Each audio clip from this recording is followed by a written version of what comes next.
Going live. Going live. I'm live. It says I'm live.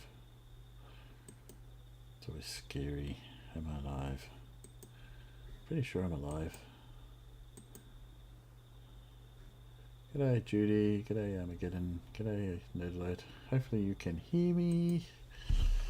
Just been having a little bit of technical difficulties. But it's currently running. Now, I don't know if Paul can hear me. I have to go back. I can. Can you hear me? I can, yes. I had to reset the Bluetooth on my device for some silly reason. Yeah, now it's all working. Your audio is very loud again. Very loud again. Let me turn it down. Well, I reset everything, and I think let me turn that down. So I had everything turned up in OBS. That is better.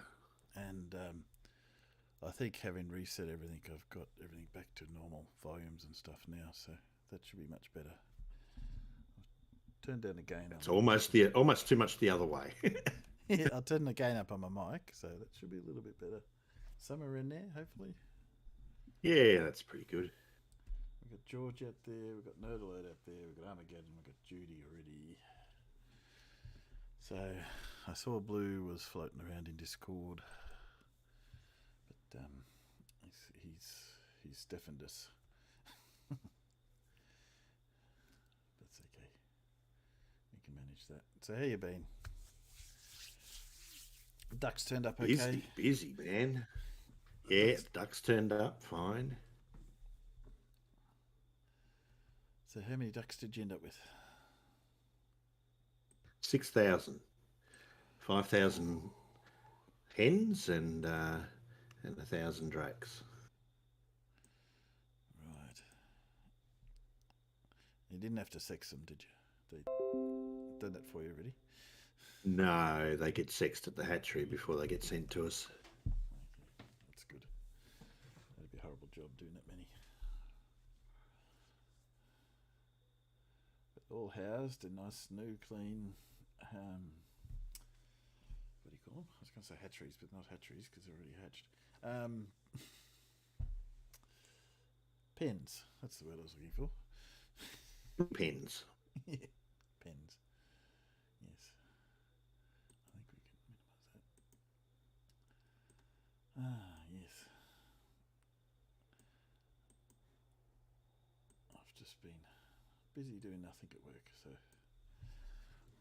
a little bit light on at work at the moment, which is unusual, but that's all right.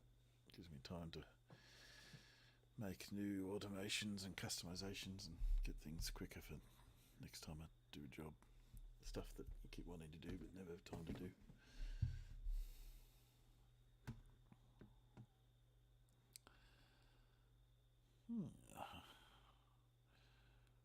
Well, I'll have to see. I haven't got any notice about the other guys. I'm sure if they come, they'll come.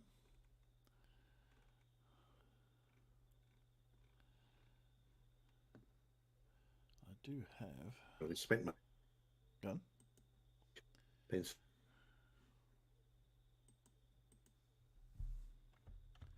I've lost you if you're talking. What was that? I lost you if you were talking. My internet drops in and out on my band. I want to change to house.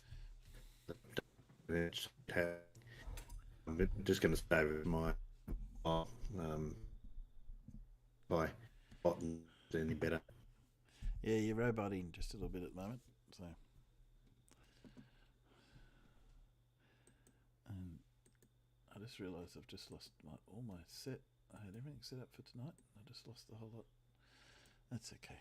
I can get it happening again. Luckily, I have a fair idea what I was doing. That's a pain.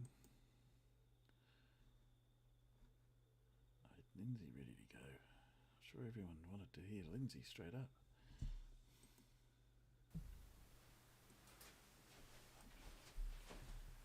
Welcome to the Tomb of. So there's only Can I hear you any better, Paul? I can hear. That's better. Yeah. You were 2 seconds ago. You last time you were speaking, had gone all roboty, which was. Yeah, I'm on my mobile hotspot, so as long as my phone stays charged, I'm good to go. Good to go. Yeah. I was a bit scary today. I saw a very brief clips of Santos, and he's got the same, it's very similar images than Lindsay has. Luckily, hopefully the two don't join somebody I don't really want to have to. Except Santos has got a foul mouth.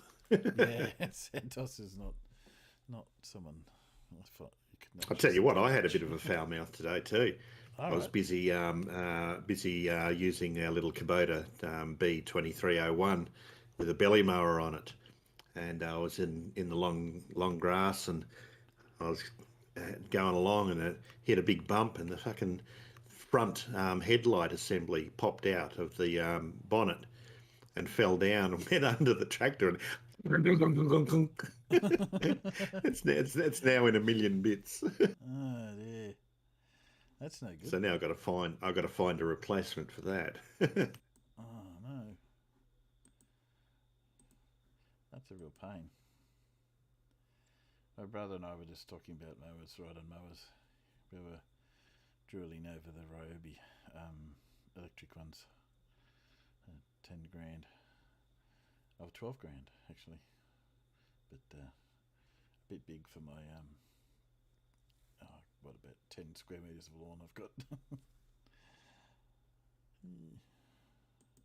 When I gotta admit, I'm not a huge fan of lawn mowing because when I lived on the farm, Mum, she had the house paddock, and that'd be my job to mow the house paddock, and that's a good day and a bit job on a lawnmower, on a sit-on lawnmower, drive around mowing the house paddock, and so and the fumes and stuff used to make me sick and crook. So yeah, not my favourite job, I got to admit.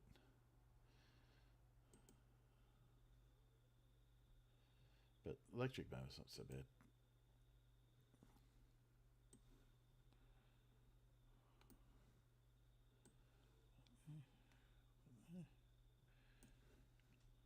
It's got quiet again.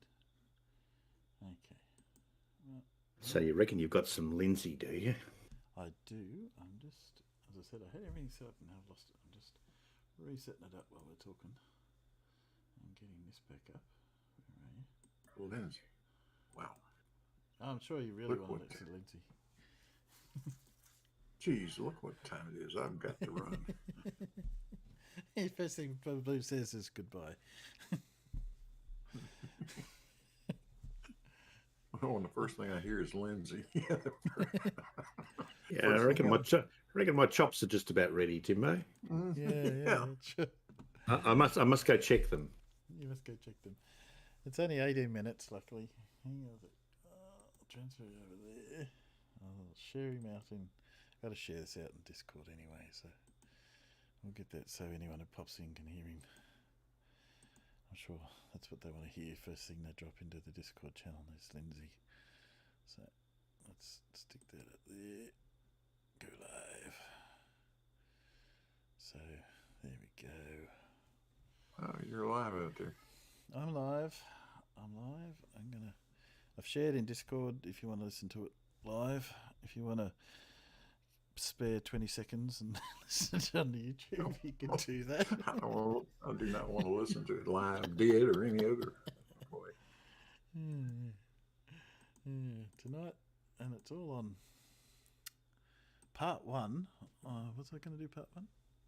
Part one of Venus and the tilting elliptic plane over our flat Earth. Read description. Good grief. Let's push play. We'll get it over and done with. Illumination. Videos here are all about the flat Earth design. All described in ancient philosophy. It's what all ancient philosophy is referring to. No, it's not. In their roundabout ways. Talking about the metaphysics and the unconceived by the mortal man, but can be appreciated and understood by the enlightened ones, or those who have an insight into reality as opposed to the perceived reality. So this video is about, I'm going to explain how and why Venus works the way it is in the flat earth system. The actual system. It's never been explained properly. I don't think. I can't find it online. They don't explain it properly. It's gobbledygook. I mean, obviously the scientists will know what it means because they are trained to understand imaginary gobbledygook. So, but for the average guy, they can't perceive how it actually works. So I'm going to do my best to explain it. I thought it was easy. I had it in my head, but then when I go to, this is the second attempt, when I go to explain it, it's not as easy as I thought. Yeah, it doesn't make sense. Drawing it. So, anyway, let's give it a go, eh? So if you haven't seen the flat earth design, When is proper he one, the talking real one, about you have to go back and check out my videos. Well, that's what he always talks about. But anyway, it's about the ecliptic plane unique. and the way it tilts. Yes. Up and in, down and out, all around, just like a jellyfish moving through the water. Oh, okay. Okay, all around like a dome, goes up and down. The dome flutters up and down. So when it's down and out like this, down and out, it's the December solstice, Capricorn, out in the southern hemisphere, the far reaches. But then it starts wandering back up, gets right up to the Cancer, the northern solstice. This is up and in. Some of you, if you read your ancient philosophy or mythological stories, you might have read something about the spider web. Actually, it's in Greek mythology somewhere. The spider web. So you might recognise this as the spider web. So basically, these are the planets. You can imagine the ecliptic plane at equilibrium, the equinox, dead flat. The black hole is dead centre, and the sun is on its horizon, which gives it the egg shape. We're going to get into that soon, about why the geese and the egg and all that sort of thing. That is the actual cosmic egg. That's why we get the elliptical shape in there. But no planets, nothing does an elliptical cycle. That's all kept with BS. Because nothing goes around the sun, so it can't go do the ellipse. Everything goes around the black hole. Nothing can actually get around the sun or past the sun, because the sun is on the inside track. It's got the most pace. It's redshift and blue shifted. It's more energy. That's one way of looking at it, but then you have to look at it as just being an inside track, a shorter route. That's what beats everything else. So this is how you have to look at it. So there's equilibrium. It's funny how equilibrium, all the planets all sit on the ecliptic plane nice and level. But then as the season starts changing, going on down to December solstice, they all start tilting. Except they don't. No, Jupiter, exactly. Saturn start getting the tilt on. Maximum tilt at the solstice. Funny how Earth is supposed to be in amongst these planets, and it's always on a permanent tilt. Why would that be? No, it's all bullshit, see? So listen carefully. I'm telling you the truth. There's an ecliptic plane, and it tilts down like this. Then it goes back up to the March equinox, or September, whatever you want to call it, whichever way you're perceiving it from, northern or southern hemisphere, and then starts going like this, up and in. This is the fluctuation. Please Expansion snap. and contraction. Yeah, that's what I was hoping for. That's basically what it is over our realm. Now, so you take Mercury as close to the sun. We're talking about Venus. It's just a little bit further out. And it's all to do with its position in relation to the sun. Why it disappears, why we only see it at night at a certain time, why we see it at a certain time in the morning and the evening. So this is creation. This is all back in the centre of creation, which is hidden in the Arctic centre, above the Arctic. The place of inaccessibility. No aeroplanes can fly through here. I mean, we're probably way down here somewhere. Way down here. Aeroplanes are probably way down here, actually. But it's all hidden in here. Projected out. Projects out our whole realm. So you have to think of this being vertical. Well, the plane is horizontal, but it's sitting at the top of the spiral, the S-curve spiral of the vortex, the magnetic vortex that creates our realm. The ecliptic plane is on here, at the horizon of the black hole. It's another story explaining why the top of the black hole goes like that, but put that aside for now. This is what's happening. But in our physical realm, everything is perceived like a rainbow. Man is at the centre. Everything is equal distance from the observer. Everything flows over him like this, over his day. It's not just an arc, it's a dome. 180-degree dome. This gets into Euclid geometry. Even Pythagoras talks of the sphere, hemisphere, yeah? and I'll get into a bit more of this He philosophy. sounds a bit and I've confused. started He reading does. Western philosophy. It's flipping well, very Yeah, well he written, says. and straight away starts explaining everything I put into my videos. That'll be the next video, I think. So this is how you see it. So we see Venus close to the sun. We see it in the morning, just before the sun comes up. So you can imagine it swinging around like this. So as soon as the sun comes up, obviously that's going to disappear. You only see it for a short time there. And then eventually, like I say, the sun's got the most energy. It will pass Venus. So we don't see it passing Venus, do we, in the light of the sun. But eventually the sun will pass it, get ahead of it, and then we'll see Venus pop up in the western sky as the evening star. Evening star. But this morning star is actually, I might have mentioned in earlier videos that it wasn't Venus, because it was referring to Lucifer, which is, it all comes down to the same thing anyway. So Venus is an evening star right now, February 22nd of March, blah, blah, blah, No, in 2023. Making it up. There's a bit of general information. But Venus is considered the morning star. Lucifer. But Lucifer is also considered as the enlightened one who's just come into being, his creation, his second birth, because it's all to do with the time of the year. And this time, when Venus is the morning star, is September, early September. I didn't spend too much time online, but from what I gather, it seems to be a morning star in September all the time. I could be wrong. But even if it's not, at the divine periods, Guaranteed he's wrong. about not long after a solar eclipse, Venus will be the morning star. So it's to do with the season. And so with these other things, the geese and the goose, it's all about the season. Because at the beginning of spring, the geese start flying over in certain parts of the world. I just happen to be in a town where there's plenty of geese, and they're just flying over. Swans, geese, same thing. They just start coming over, heading north as the season changes. And why? They've gone from winter into summer, and they're coming from the south to the north. Let's not get into that. But anyway, they start coming over. It's the geese season. Because it doesn't work. Flying overhead or flying back. Each day they come over. I think they come this way in the morning and then fly back that way at night, where I am. Right, so it's to do with early spring.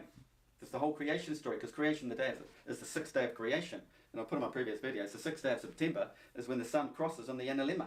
That's the cross, die on the cross. Man's old spirit, I don't know what you want to call it, his old self dies on the cross for the enlightened one who was lucky enough to be enlightened, and is reborn in spirit. This is when he activates his soul. So I've mentioned plenty of times in my videos that we all have a soul. No, I used to say we don't have a soul, but we do all have a soul, but it's not activated.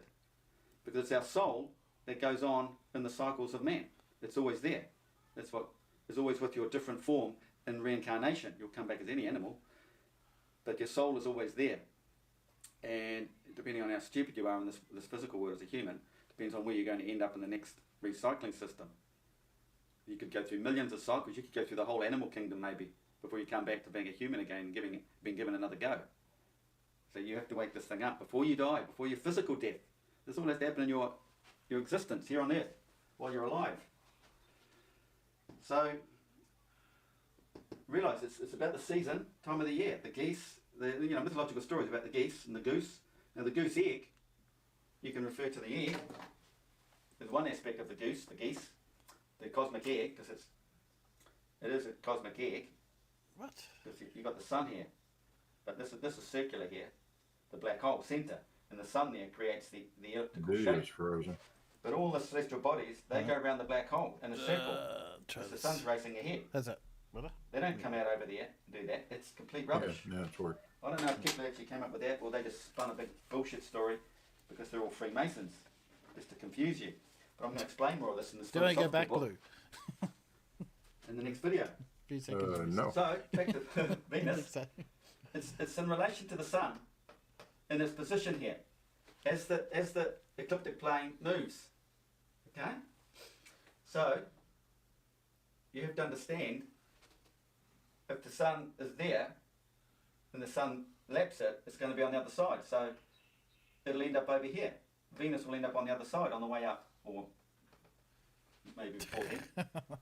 This will end up be a morning star or an evening star. It's so much simpler than It's these. to do with because Really the essential sun system. the sun goes around the Earth 360 degrees every day, but over the year you could say it does as a full cycle is 365 days, right? But Venus is 238 or something, I can't quite remember. But it's not far off, so it's always close to the sun. That's why it spends a lot of time in the light of the sun while we don't see it. And at night,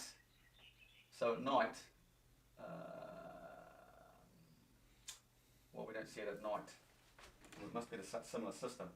So it's going down there at night. So night comes, all the stars start appearing from, as the sun goes down here, the stars start appearing from here.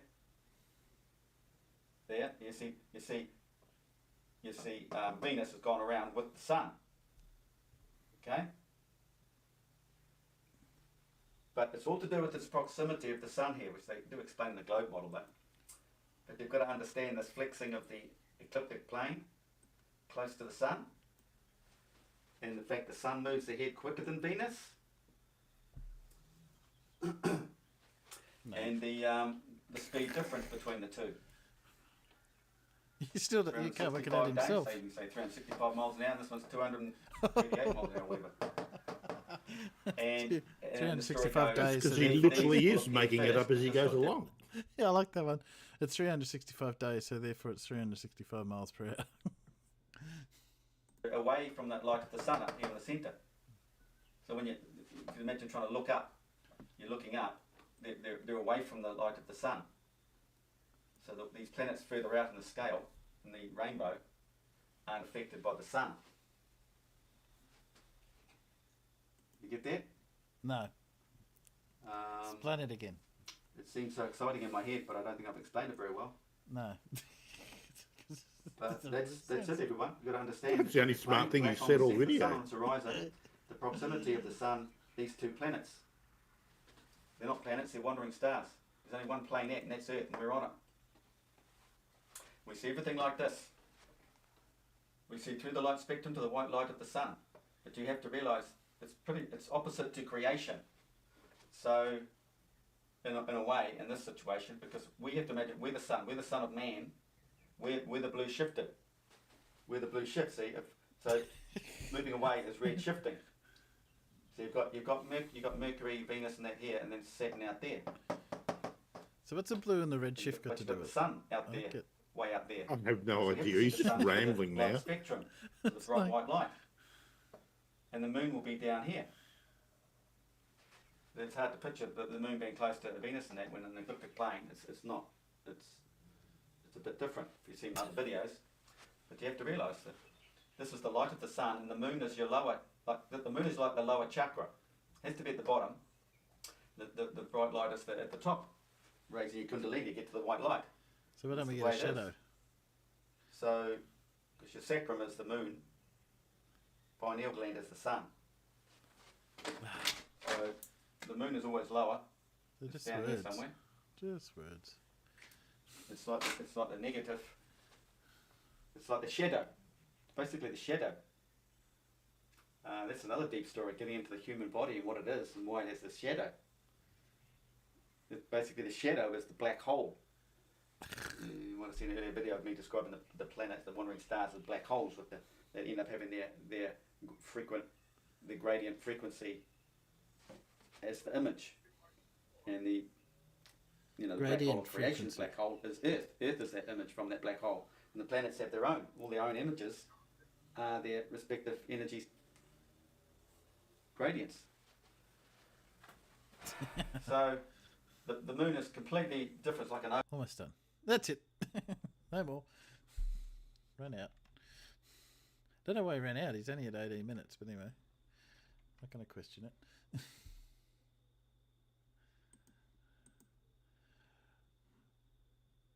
What I love is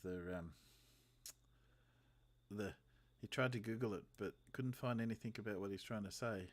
Maybe it gives you a bit of a clue. If you need to think about it a little bit.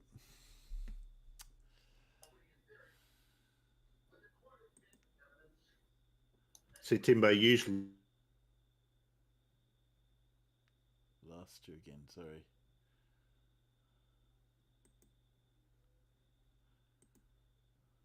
Keep breaking off. Go back to that one. No, don't want that one. I've lost you all. There we go. Okay. Usually was all I got. Timbo, usually. Have I lost you completely? I still got the peanuts, I think. Still got peanuts. Still got peanuts. There they are. What do you got for us now, Timbo? What have I got now? Oh, I got something not so great. Because it's more floof. I found more floof. And if I do this, I'm gonna just got to change it so you can see it. Alright, let's do. Push the right buttons. Pushing the wrong buttons. I hate pushing the wrong buttons. There we go. Stop sharing. Share again. Come on, come on, come on, come on, come on, come on, come on, come on, come on. And try again. Share.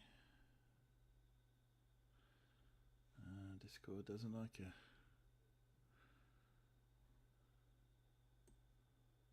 It's not letting me share. Okay. I have some CC I found. I thought let's get over and done with the flirfs and then we can go for something else. And this one, where are you? Gravity cancels out the moon. Not that one. This one. Let's go. That's my cursor. There we go. And that's, why is it not sharing over here? Don't know. Yeah. I'm just going to duck out a channel and come back in on Discord. For some reason it's not liking me. Back in again. Oh, we'll just have to play it through YouTube. I'm sure you will be really sad that you'll be 20 seconds delay. Let's go. Good morning, good evening, good afternoon, wherever you may be. CC here, Chris, from New York, Westchester County. It's 3/19/23. You notice that? Clear blue skies, you know, just with these white puffy clouds. That's what your sky should look like. It's almost like a painting. Doesn't it look good? Yeah. No. Well, let's talk about paintings. Let's talk about every Do we have to? picture of Earth that have been painted, stitched together. They can't get out far enough in order to take a real picture of Earth, apparently. These are what your scientists Well, they tell can. me. Astronauts, military. You know, so they can't get an actual photo of Earth. But yet we can compose many pictures of other celestial objects out there, down to the greatest detail you could possibly imagine. But you don't have one single picture of where you live. Well, take Don't a picture people of the think back about of your this? head.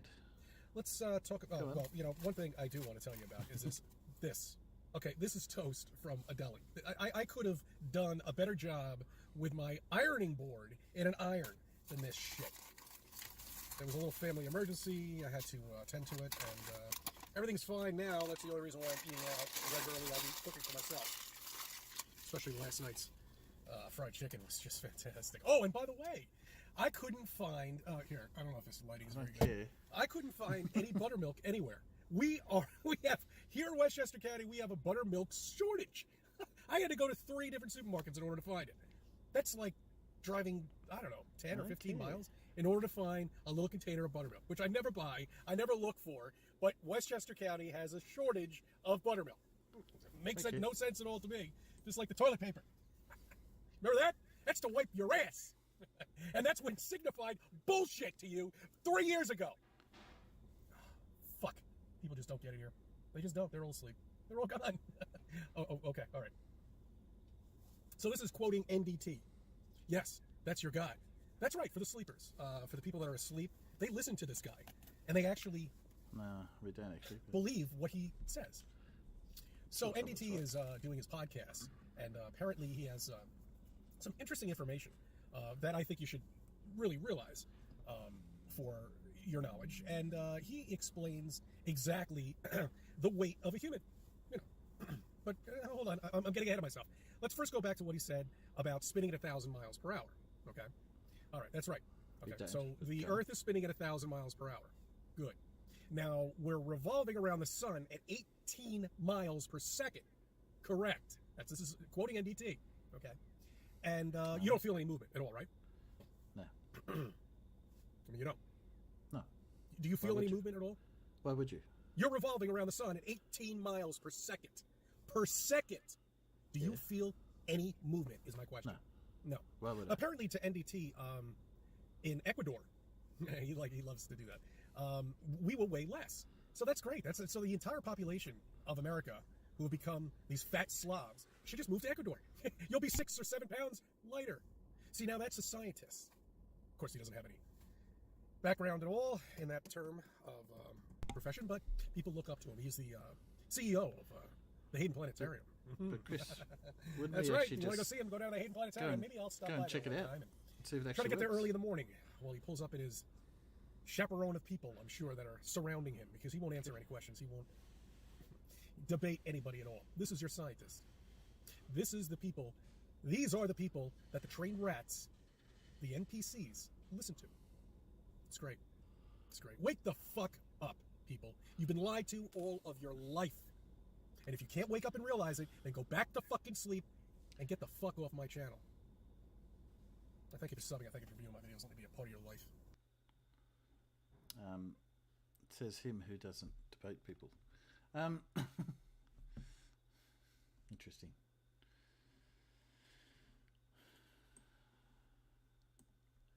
It's still quiet. Oh dear. It's just catching up out there. Sorry about. It's all quiet. It's no good. Okay, sorry. It's a miserable dummy, yes. Yes, the one I like is that he's going quick about how he doesn't debate anybody, but then neither does CC, because, yes, his knowledge is not so great, but see. Dear. Where we got? Okay, so I seem to have lost everybody. What's going on here? It's all my voice. And I'm not the most exciting voice in the world to listen to. Got that there. Got that there. That's going a bit annoying. Okay. Wow, what else have I got to do? As I said, I think Paul can hear, but I'm having trouble picking him up, so. No, Paul's gone offline for a little bit. Oh, Space Matt. Hey, Space Matt. Hello, Space Matt. Can I hear you?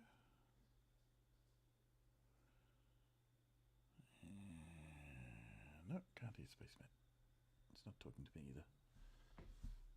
Nobody's talking to me. Well. Let's see. Are you there, Space Matt? Hello. No. Paul, are you there? I'm just not sure if I've lost everybody. Is it me or is it them?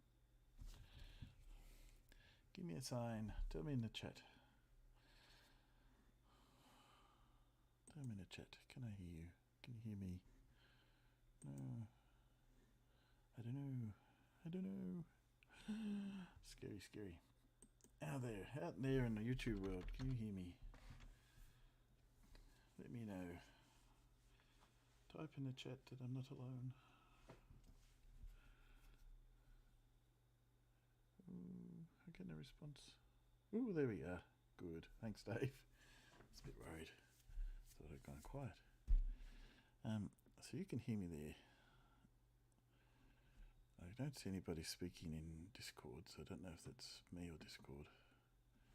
What I might do is, I see, there's a problem connecting in Discord, so what I might do, disconnect Discord, and I will fix that up so that they can hear me. And Discord's gone a bit off on my channel, so I might have to close it down and give it another go, because I have a feeling that my Discord is kaputted, which is why I'm having trouble. Just make sure it's gone from my list, because Discord's a horrible beastie. He likes to hide. It's actually quite a pain to stop and get it to start again properly. There we go. Completely shut out now. And we'll go back into Discord here. And hopefully that'll bring me back in. Because I have a feeling that's the reason why I couldn't hear anybody. And yes, it can be a bit of a pain. Playing up today. So I'll try again. Click in the right channel. See if they can hear me now. I can see they can see me talking. But can I hear them? I can hear in Discord now, I think. Yeah, I think Discord went kaput on me. But I didn't realise it. I could see Blue's trying to say something. Well, his mic's on. So Space Well, we've been trying to talk to you all along, Timbo. Yeah, I couldn't tell. Yeah. Sorry about that. Oh, I've gone quiet out there in YouTube land, have I? You're really quiet at the moment, Matt. I can hear Paul really well. Don't know about Blue. I can't hear Matt at all. Yeah, I can hear Blue, but Matt, you're really silent. Oh. Really. There you go. Yeah, I had my gain turned right down on my mic for some bizarre reason. Okay, YouTube world, how am I going? Is that better? I think I had a little glitch. Was that really sad that you couldn't hear CC, couldn't talk through CC? Well, you weren't sharing CC in here at all. No, that's what I said. I think YouTube, Discord just crashed it, so I had to kill it and then brought it back up again. And it seems to be back up now. I hear everyone really well now, so hopefully that's resolved that issue. I don't think you missed anything much, I'll be honest. I don't think I'll play him again. You're still a bit quiet out on YouTube, though, Timbo. Am I? Do with turning your mic up a little bit there, maybe. Yes, okay. Let's see if I can fix that, because it's the same volume control. Let me push the monitors up a little bit here, and that might make it a little bit better out on YouTube. Let's here we go.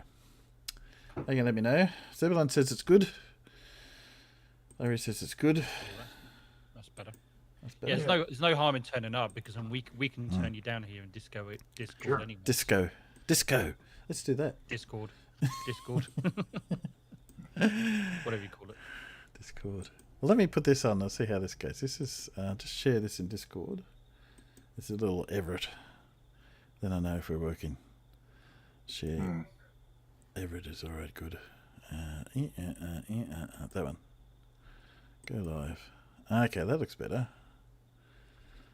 So you should be able to see that in Discord. And they can see it out there. That's looking good. Okay. I'll hear how that goes, and then we can carry on from there. A little bit of Everett. Then I can check some settings. Whoops.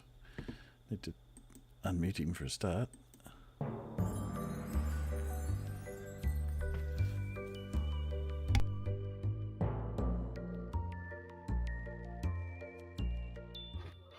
The truth about stars. We've been lied to our entire lives. And so it begins. What are the odds that they removed certain books from the Bible that spoke about what stars actually are? Overall, I would rate it a C+. Okay? Not great. Learn the truth once and for all. Oh, I swear to God, if you keep talking, I'm gonna gut punch you! So there's this great big story going around that there's a weather balloon satellite thing floating all over the sky. Not Here's anymore. the truth. Forgive me if I withhold my enthusiasm. There are no satellites in space. Oh, there's just one small problem. Says you. And it's a big one. Everything you've been taught is actually most likely a lie. It's time to learn the truth. Wow! How original! Nobody has ever been to space. This is what satellites actually look like. this is what is No, floating they don't. around up in the sky. You're not wrong. Am I wrong? You're not wrong, Walter. You're just an asshole. Okay then. Here's the point I'm trying to make. You have to learn how to think critically for yourself. He has a point. You know how that turned He out. has a point. I don't know how he has a point. It's a huge distraction. Likely nothing more than a psyop, a psychological operation. This is less fun than previously indicated. Question the narrative. Why do you think that it is that they want everybody talking about this story right now? Because Bunch of they want us to be able to use our phones and get a What do you guys TV think is and- really going on into Antarctica? What are they possibly hiding from you? Let me tell you something. nothing. Keep it to yourself. Nothing. Because I don't care. You guys need to Penguins, they're research hiding the penguins. Antarctic Treaty of 1959. Okay, Penguins can with someone freaking please explain lasers. why people care about this? Well, why did you even read the it? controllers, the people that run things in this realm, they've been hiding from you truth about space, the stars, the shape of the Earth. Now, Mr. Evil. Dr. Evil. I didn't spend 6 years in evil medical school to be called Mr. Thank you very much. Do your research and start to investigate the flat Earth. I did. That's insane! Okay, well, if you have a better idea, then why am I here? Would you want to know if you've been deceived? I'm here to tell you guys, nobody has ever been to space. Space is fake. Well, there's more evidence to say otherwise. What I do want you guys to realize as well is there is an ice wall into Antarctica. Some people have seen it. It's frickin' freezing in here, Mr. Oh, Bigglesworth. In this ice wall, they've taken samples, and what scientists have discovered Oh, really? is when this I see blue it? sky ice melts, there's no water left behind. So crazy What? that it must be true. What they've actually managed to do is take samples from the firmament that was placed What? there, and now these people have actually Who? lost When? their mining equipment where they went into the firmament. The list of things I've heard now contains everything. What happens is the firmament actually grows back everywhere they've tried to mine and take away from it. By removing the ice, the firmament came in and closed behind their mining equipment. The stupid helmet? Why do I have to wear the stupid helmet? Because you're stupid.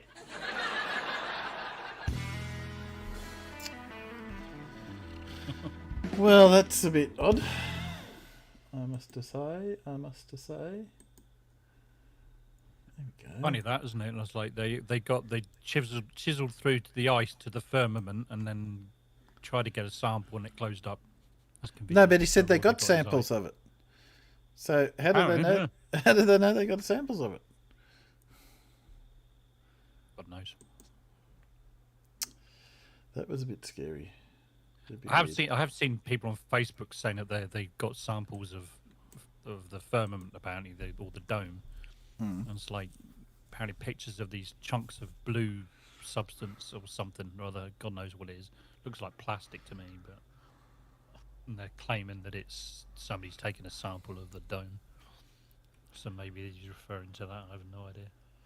But nobody's got any evidence of any kind of analysis of it or anything like that. Of course I they just, haven't. it's just like saying, that, well, where is your citation? Where's your record of this happening? Yeah, nothing. Nothing. Literally nothing. Well, they mined the firmament in Antarctica. It's like, but first of all, not allowed to mine in Antarctica. But secondly, wouldn't you hear about this stuff? How does this? You're the only person who seems to know about it. It's very weird. Very weird. Yeah, the dome. Nobody knows what it's made of. Nobody knows where it is. Nobody knows what detected it, measured it, or anything. But we just got to accept that it's there. Yeah, apparently. No. That's it.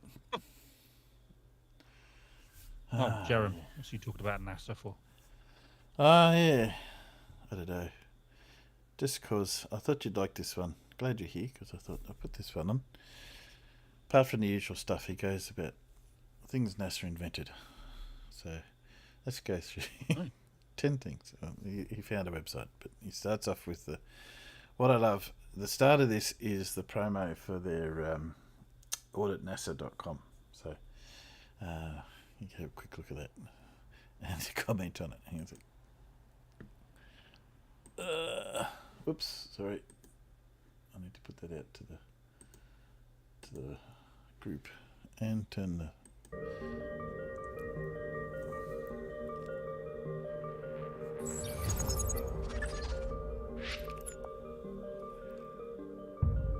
Since its inception, NASA has received over $700 billion of taxpayers' money. NASA currently receives roughly $70 million a day. Have you ever wondered where it goes? No. Transparency, honesty, and accountability. monthly newsletters, courses, Private auditing teams, and more. AuditNASA.com. Oh, I've heard about this, yeah. Yeah, well, you would have heard of it, but did you hear what they reckon they're going to do?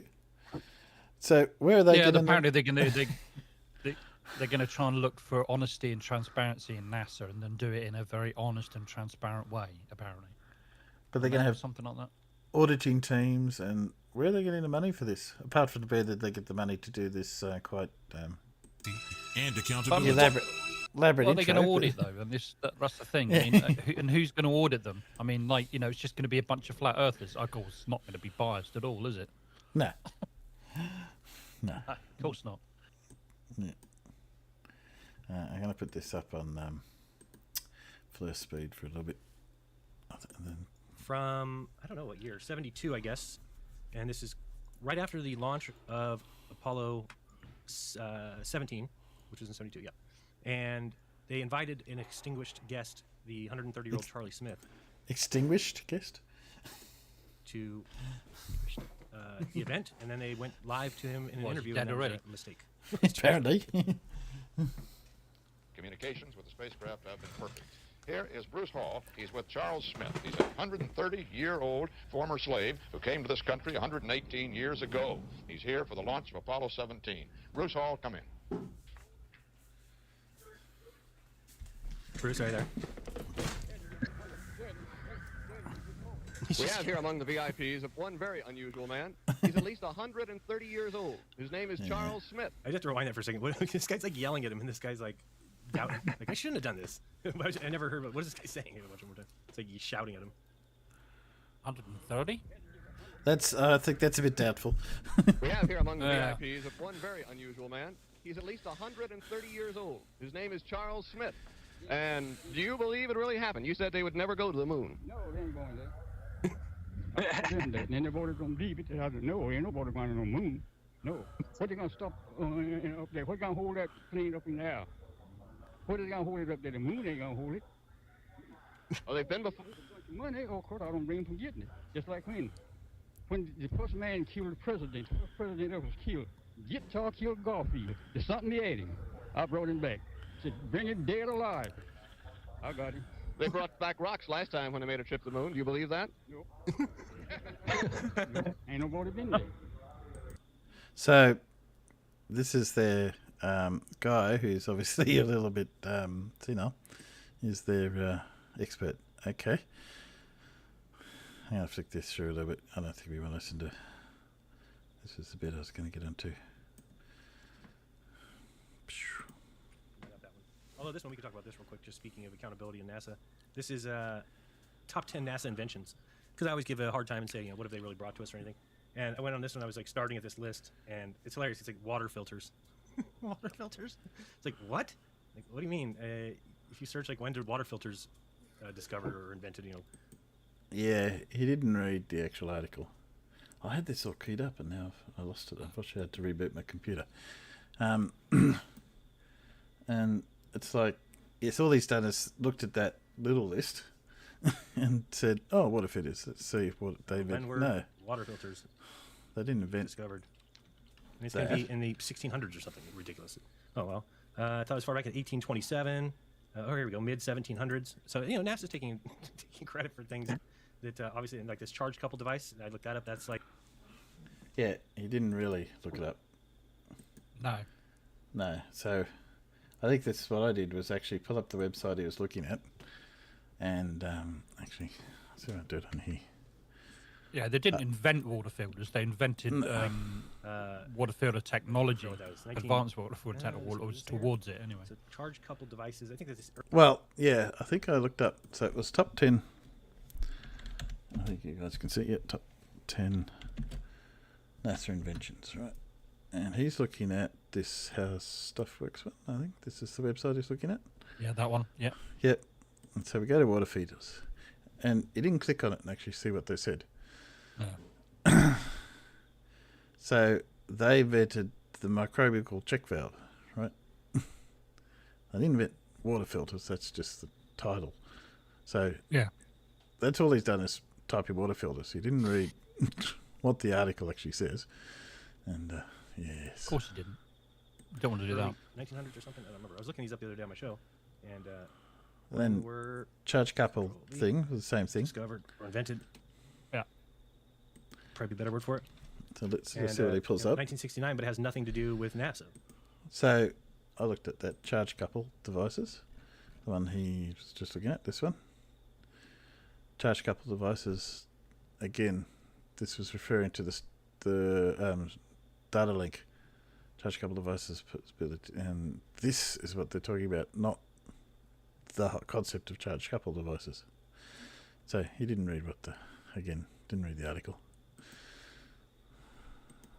It's while working at Bell Labs, and it's all over. I mean, it's all talked about Nokia Bell Labs, inside the Nobel Prize. So now they're taking a Nobel Prize from somebody who worked for Bell Labs and calling it their own. So it's like I don't even know if there's anything that water filters, this couple devices, and this is the life shears, which are the jaws of life.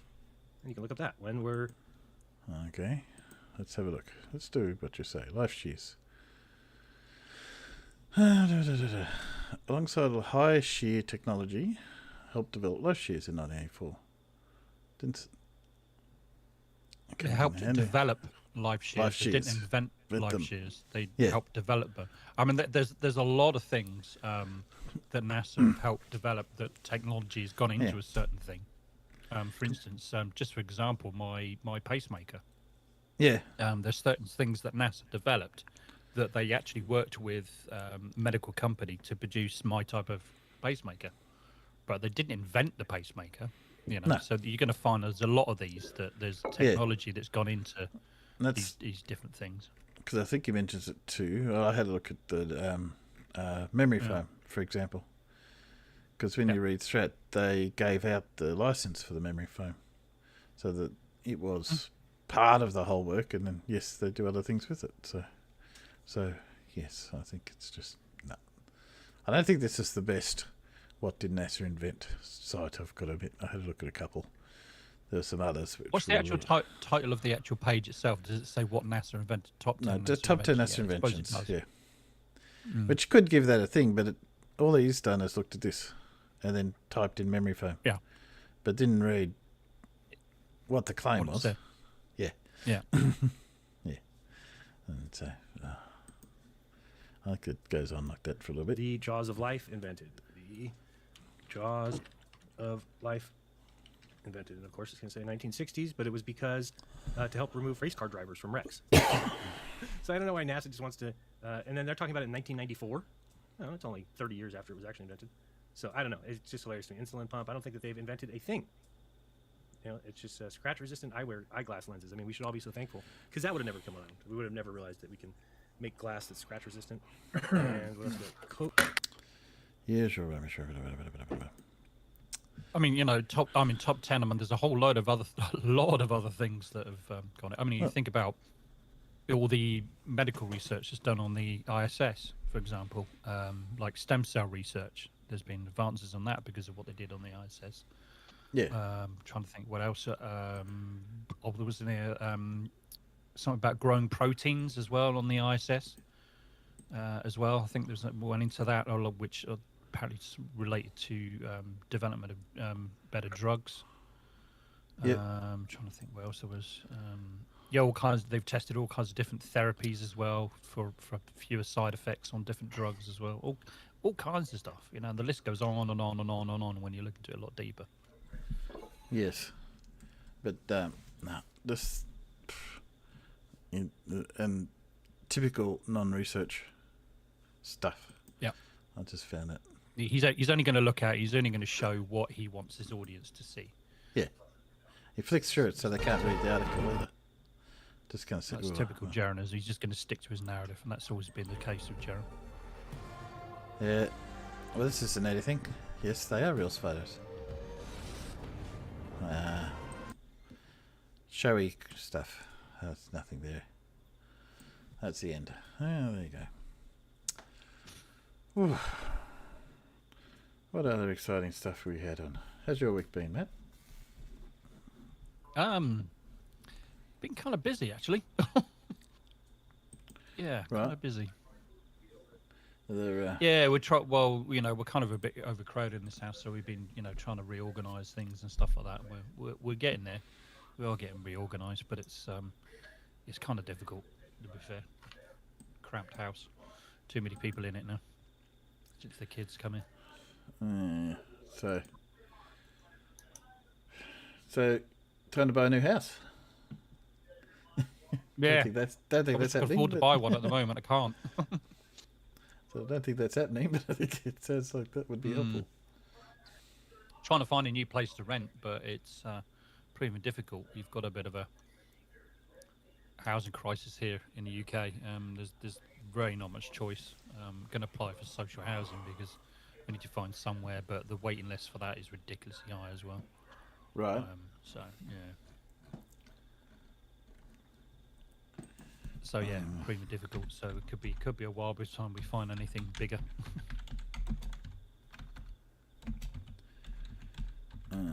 So what's the wait list like over there?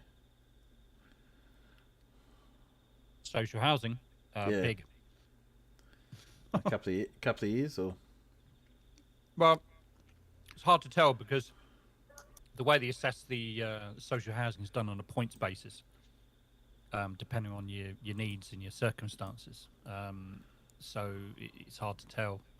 I mean, we'll probably get a little bit of help from social services.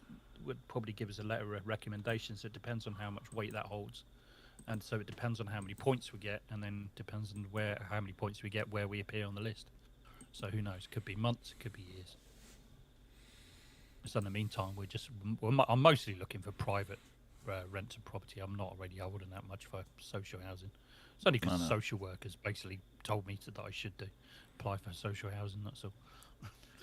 I suppose don't really want to go into social housing either, to be honest with you, because it's never really very nice. Nah, I can understand that. But I suppose it's a case of better to apply for it and then say no, don't need it, than don't apply for it and then wish have to wait for it. Yeah. Did I hear anyway, Alan? enough about me. Hey, Alan. Some social housing can be all right. It can be, yeah. Especially if you find out that you're in the most desirable wheelchair accessible home in the borough. Yeah, I'm sure. Yeah, don't get me wrong, it can be, but the fact is that at the moment we've got a social housing problem, a crisis, and there's just not enough of it. So they're the ones that are left are probably not the best to pick. I was just really, really lucky. I just got a really good. I just really lucked in on where I got offered. Yeah. It came up just at the right time. And I'd only been on the list for a wheelchair accessible from a level access for a year. Yeah. Your mic's really bad, Alan. It's very crackly and it keeps cutting out a bit.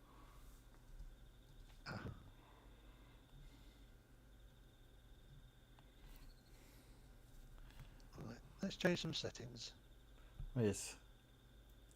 Yeah, get a bit of noise on your microphone as well, kind of crackly when you talk. Okay, I give no points for anyone working out what's going to happen to that sheet of glass. Yeah, not difficult, is it? No. Guess what's going to happen here? What's going to happen here? Is that? Not really, Alan. To be honest, you're cutting out a bit. What? Okay. I will be back in a minute. I guess I'm going to have to reboot the computer. All right. Okay. Okay. See you when you go back.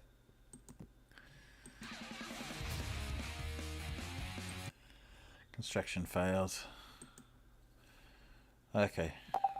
Why are they building? These are all a bit predictable. Yes. It's that Stalin. Oh dear, has lost his head. I don't think anyone wrote about that one. Oh! Ooh. Ooh. Yes. Look, he's starting off in a really bad... thinking? He's already in a bad spot. So, he tried to use the thing. He's wrapped the chain around the bottom. You can see it's already... He's only wrapped it around once. Through the Yeah, middle. exactly. He's just wrapped it around just like... I mean, like... Oh, dear. That was never going to work. No. Oh, no, bricks! Yep. Oh. Surprise. No.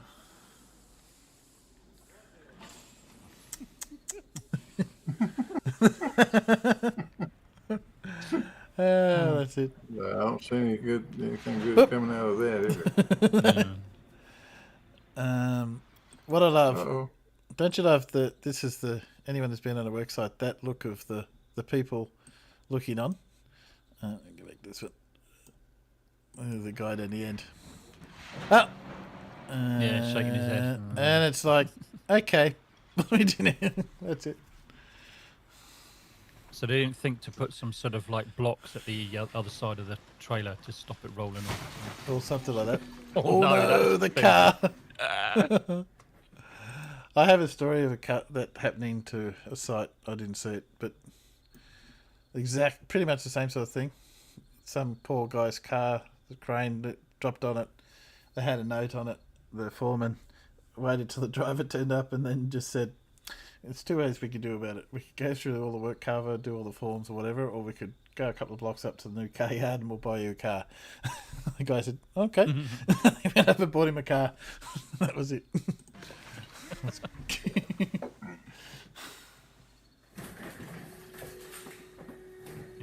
What? No, he wasn't walking on the. Wasn't walking on the rafters. Was he? He was just walking on the panels. Stupid son. This is not. Oh, gotta.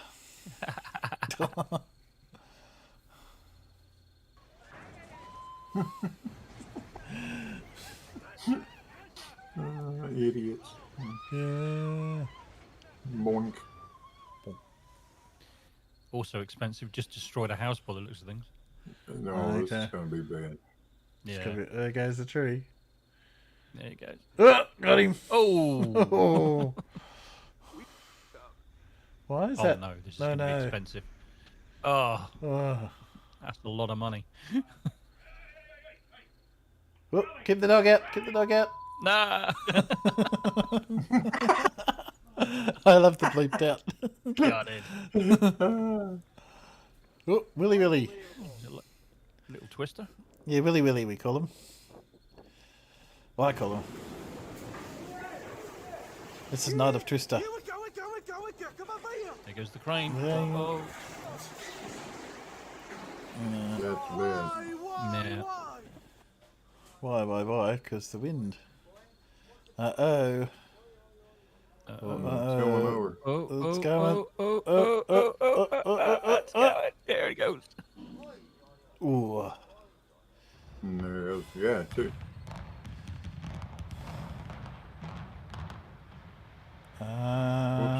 Oops. The elevator tower staying there. Yeah, the central core, yeah. Oh. That was just bad timing, wasn't it? Yeah. That could have been bad. Oh, seen this one. Write it down, attaboy. There you go. Survived. Attaboy. No harm done.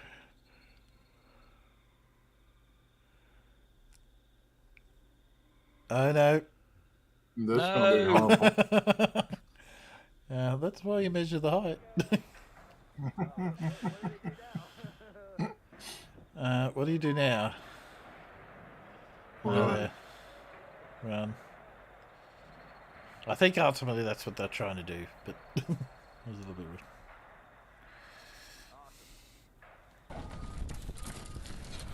weird. Why is that car there? no. Car's dead. Oh no.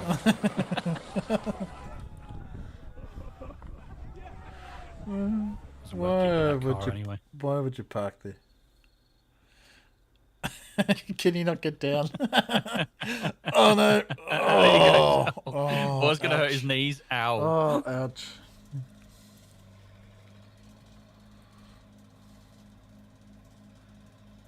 What Okay, is this he's nitwit welding. doing? Yeah, I know that. Oh no! The guy's putting a thing in front of him so he can't see. I don't know if you hang out. There'll be a couple.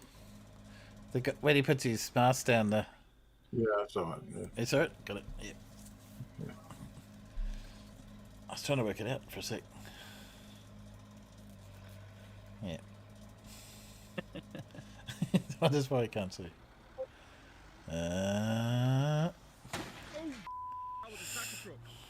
That was the truck. Oh dear. Right in the engine. Right in the engine. Oh, have I come in at the right time? Building. Yeah. Yeah. Building fails. Quite apt for you. Mate, I'm still supposed to be in Marlow. Oh, I've seen it one a number of times.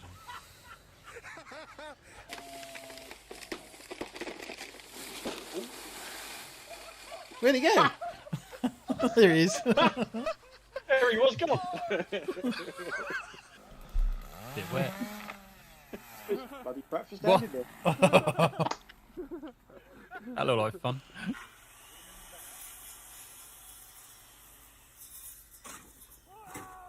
Oh.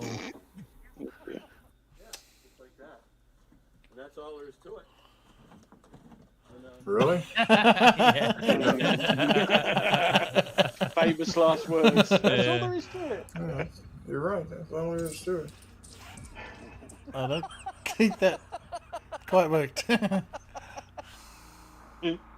Ooh, can I have one of those? Oh, oh. Ouch. Oh, that didn't hurt.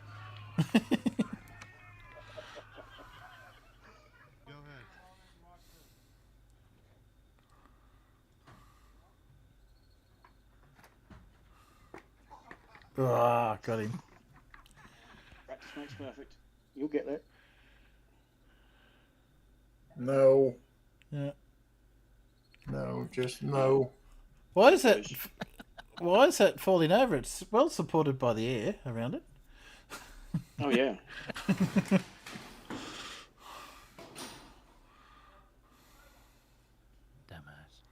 What were they trying to do? Just like to congratulate our handyman on his fine workmanship.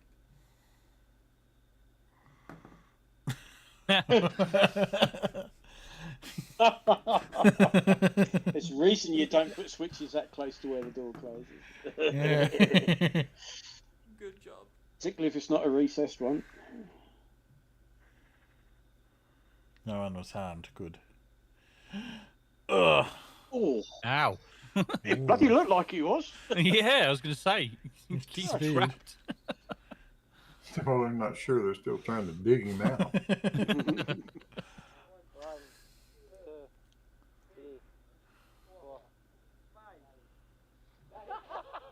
Oh, and that's the cement power. Yeah, can't see the top of it.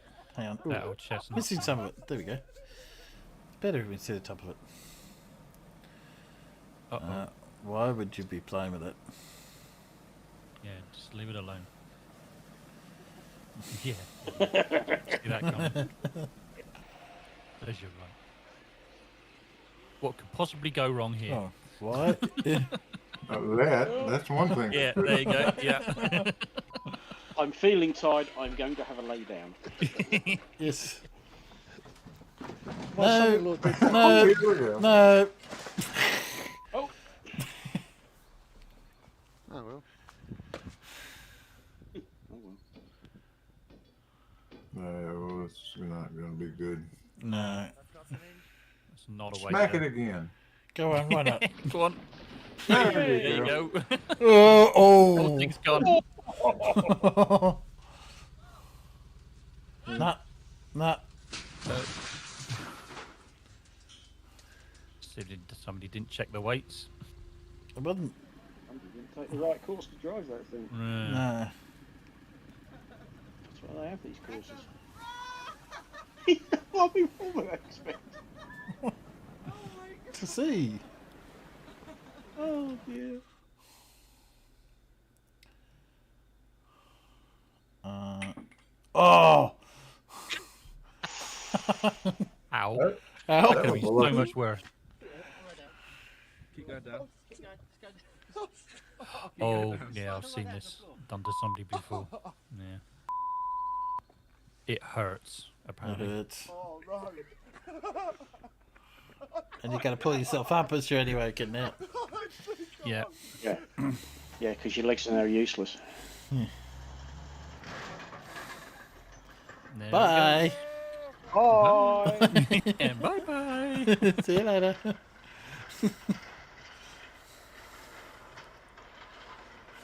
Look out down below if there's anybody down there. Hopefully. Because there's no stopping that. What are you doing?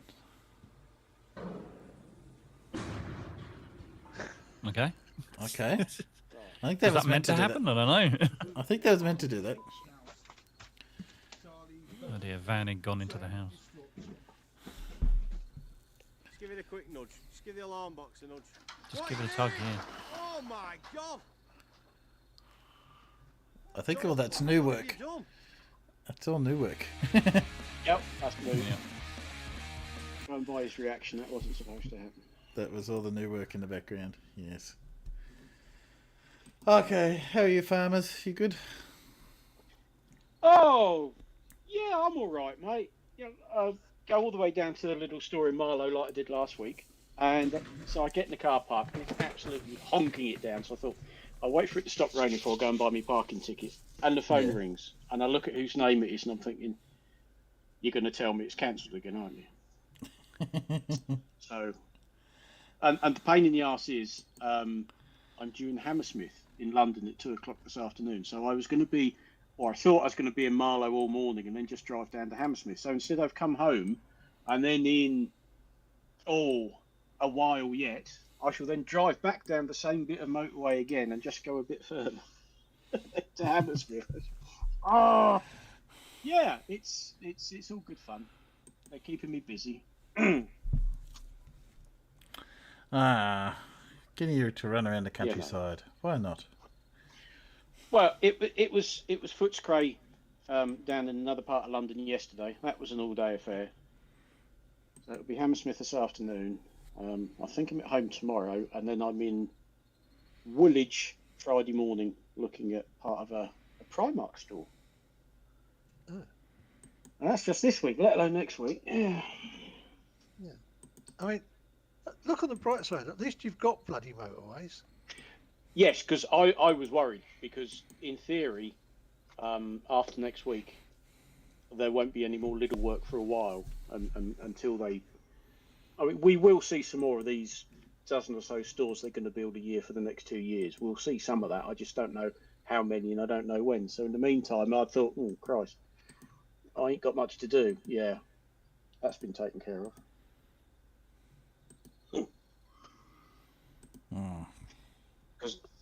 Because I think the job I'm going to look at next week somewhere else in London, not even sure where it is at the moment. I think the chap in the office who's designing it, he's not got much experience out on site, which I think is why they've asked me to give him a hand. Because a lot of these consultants, they just sit in offices and come up with designs, and well, as we all know, you can draw anything. Doesn't mean it's going to bloody work, you know. Yes. And it needs somebody to go because it's an existing building that we're refurbishing one floor. It needs somebody to go and have a look at it and go, oh yeah, I can see what they're doing. Yeah, we can adapt this, or you know, because I suspect that if he went, he'd just look at it and go, oh, I don't know. So I could be holding somebody's hand. That could be interesting. Whatever. You forget after a while that you're not one of the young engineers anymore. Yes, that's right.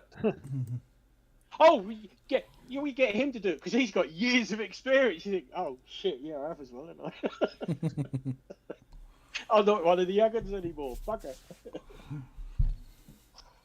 Oh, I found Blue's channel on YouTube.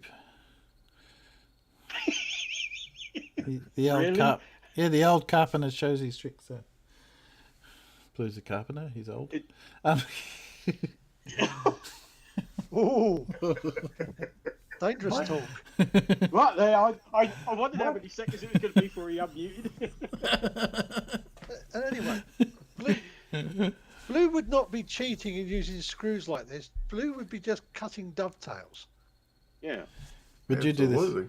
Would you do this? Hang on, let's. Really? Is he doing what I think he's doing? Yeah. Or maybe he's not. Hey, done. Oh, okay. All right. Okay. Yeah, that fits like shit. What I want to know is how did he line up the edge, this edge, to get that? Yeah. It's a bit rough. Let's just say. Yeah. That reminds me of these adverts you see for mobile phones on the telly when it says some sequences have been shortened. Shortened? Some have been cut out completely. Come on, how did you sort that out in the first place? That's a wood joint designed to fail. Ooh. Yeah. Well, I've got SpaceX flight after that. Hang on a sec. You guys can see that, can't you? Let's see that too. Yeah. This must be an old one. Another CGI one. That's CGI. Is that CGI? That's got to be. Yeah.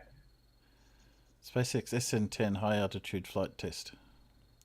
No, that's not CGI. Yeah, that was a real one. That was the test. Yeah, that's a real one. Yeah, it's a real one. I don't know how old it was. Just in my feed.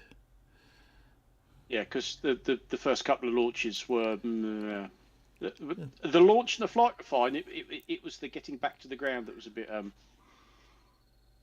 Yeah, did it in the end though. Oh yeah, it got there in the end, but that's why you have test flights to sort all these little problems out. Yeah, see, got there. What are you talking about? Made it. I had to guess what else. It's like the video SpaceX put together of them attempting to land their first stage on barges, and it is basically a compilation of all of their mistakes. And you can see how they were getting better and better and better because to begin with they weren't even landing on the bloody barge, you know. Well, I mean, what about all those A4s taking off from Peenemünde? Yes. Not taking off from Peenemünde. There's a reason they observed them from within bloody great big concrete bunkers. Oh shit, it's going back down. They had a habit of doing that quite a lot before they got it sorted out, yeah. Yes, they did. Mate. Cutting edge technology and all that. It is. I have. Look, I'm a bit disorganized. I was actually really organized early tonight, and my brother rang up, and then, as Paul will notice, when I started to come on, I had all these tech problems, and I had to reboot. And then in rebooting, I lost all the stuff I had queued up and everything. So I'm a little bit. Oh right, you're a little bit discombobulated. But I do have, for those that can see the YouTube, what's coming up next. And I'm just about to put it up on the Discord. Oh, good. I came back in time for the quiz. You did come back in time for the quiz. And I thought I'd start off, just before I get this going for everyone, I thought I'd pick, completely at random, an entry exam just to see how hard it was. So just at random I happened to pick the MBA example questions and picked a couple of those. So let's have a go at an MBA example question and see how difficult it is. I'm sure they must be more difficult in real life, but let's just see. Slideshow, set up, go, run. And over here, PowerPoint. There, and share in Discord. So I'm going back around in circles here sometimes. In Discord, let's share that. There we go. Okay, so. Okay, let's see. Question number 1. I do have trivia questions, but let's just do an NBA question. See how we go. NBA question. Which of the following are methods used by most successful managers to bring out the best in their subordinates? Whipping?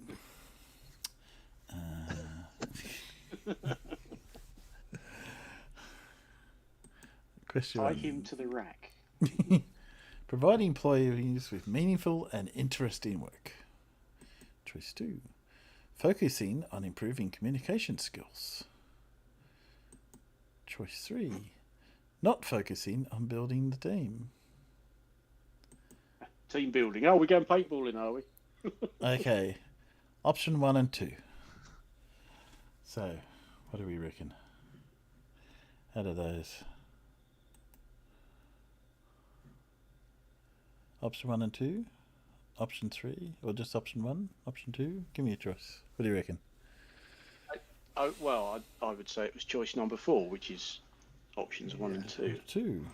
And that's Because choice number 3, not focusing on building the team. But I know that certainly seems counterproductive. I know plenty of managers that do that choice 3, so must be the right thing to do. Okay, or is choice all of the above? Okay. No. So we got a choice 4. We all going choice 4. Where is threats and intimidation? That's what usually works. Threats and intimidation. Yeah, it only works for a little bit of time.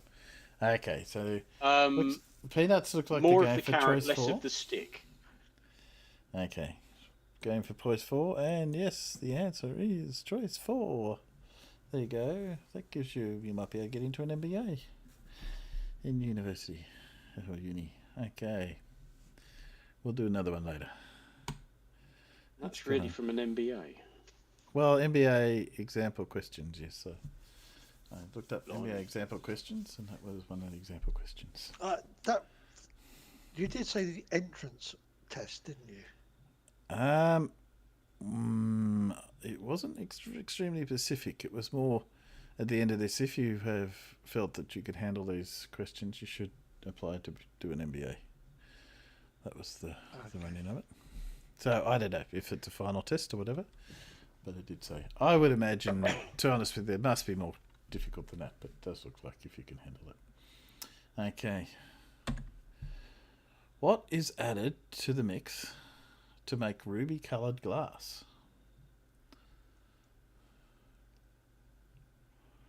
Anyone? So if you're making glass and you want it to be ruby, blood, says Nerdalert. Good choice, yeah. As long as it's not mine. Oh, we've got an iron. It's not iron. I can tell you it's not iron. It's not iron. It is a metal, but it's not iron. I'd say aluminium. We've got actually chromium IRC. It says, if I recall aluminium. correctly. It is gold chloride, according to YouTube. Oh. To make ruby coloured glass, as opposed to red glass, but ruby coloured. So there you go. So if anyone tells you to put on your ruby coloured glasses, that's because it's made with gold chloride. There you go. What's number 2? Okay. This should be a bit easier. G'day, Carl. Okay. What leader was known as Ulduce? Can we hang him from a lamppost, please? That'd be a good idea, yeah. Probably String him up. You mean Carl, because he came in late? No, Carl's not. No, not Carl. No. Ulduce. Yeah. String him up. String him up. Yes. So we've got a Mussolini. Don't rescue him from a mountain top. We've got a Mussolini and a Mussolini out in out there.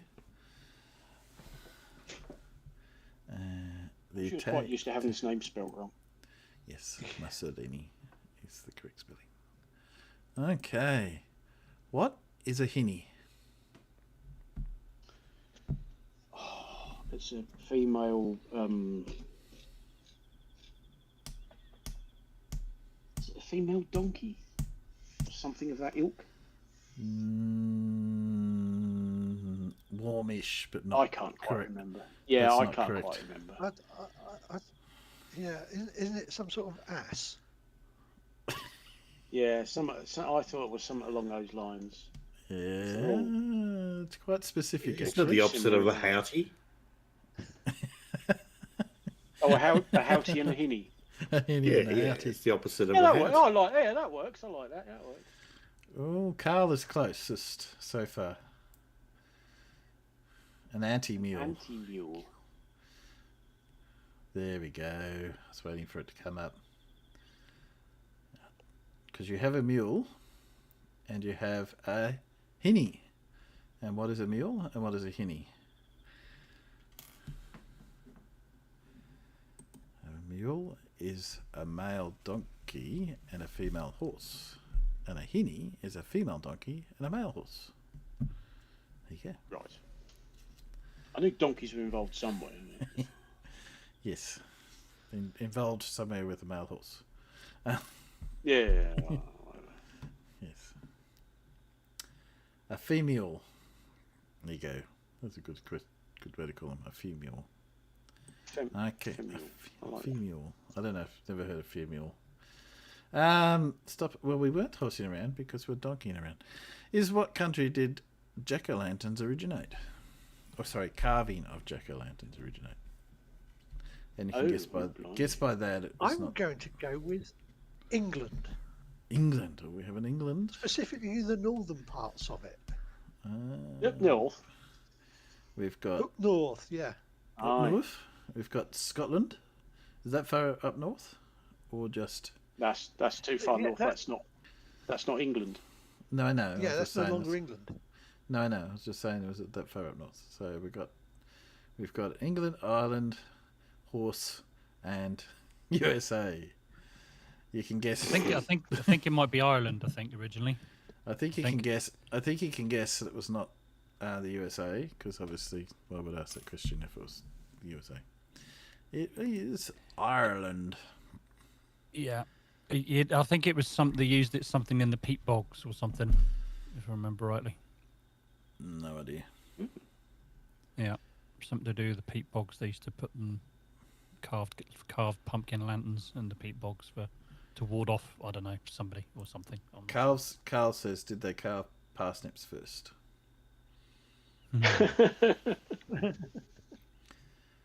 Not thingy-shaped parsnips. Thingy-shaped. I'd have thought that was turnips, actually. Because, you know. I think it was actually a turnip. I think it was. It was a. Do you guys have a turnip shaped like an amusingly shaped what's it? Well, that's strange. Yeah. Mine shaped like a amusingly shaped turnip. Yeah. Yes, exactly. Do you guys have pumpkin soup? Is that a big thing over there?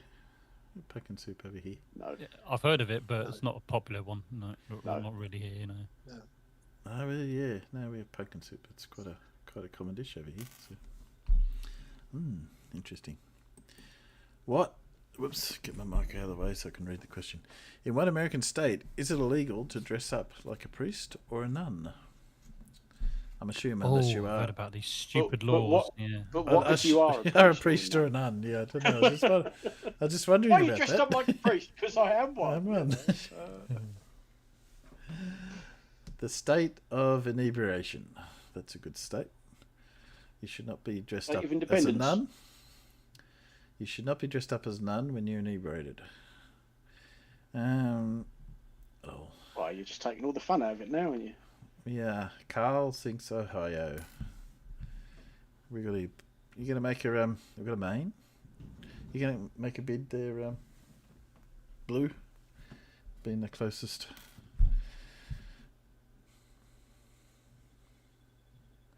No, it's gone quiet. He doesn't obviously dress up as a priest or a nun on a regular basis. No. Alabama. Alabama. There you go. No one knew it. Oh, I got it right. Okay, here is your next MBA example test question. Ready? The difference between efficiency and effectiveness is... Effectiveness denotes the judicious use of resources, and efficiency refers to the achievement of a stated organisational objective. I agree with the first bit, not the second bit.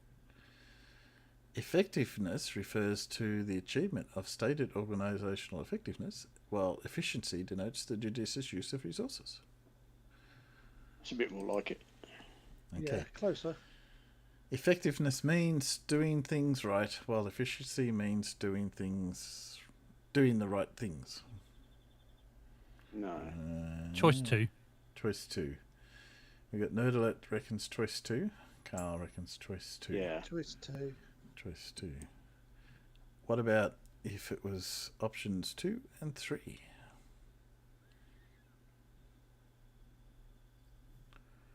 Still going choice 2 out in the peanuts? I'm still going 2. Okay. Yeah. And... or none of the above? No change? Choice 2. Choice 2. Okay. Choice 2. Effectiveness refers to achievement of stated... So there you go. You now have 2 out of 2. Okay.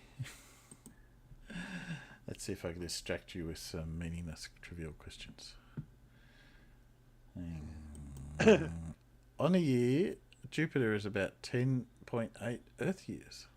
How long is a Jupiter day? Oh, God, I can't remember. It's like about 10 hours. Yeah, it's quite short, isn't it, Jupiter's day? I don't think it's as short as that, though, personally. I think it's something like about 14 or something. You can see an entire Jupiter day in one Earth night. Well, there you go. Okay. Then. It's going to be less. Probably is 8 hours then. Yeah. Carl reckons 8 hours. And Nerdler reckons 8 hours. The correct answer is about 10 hours. Oh. Yeah. Close.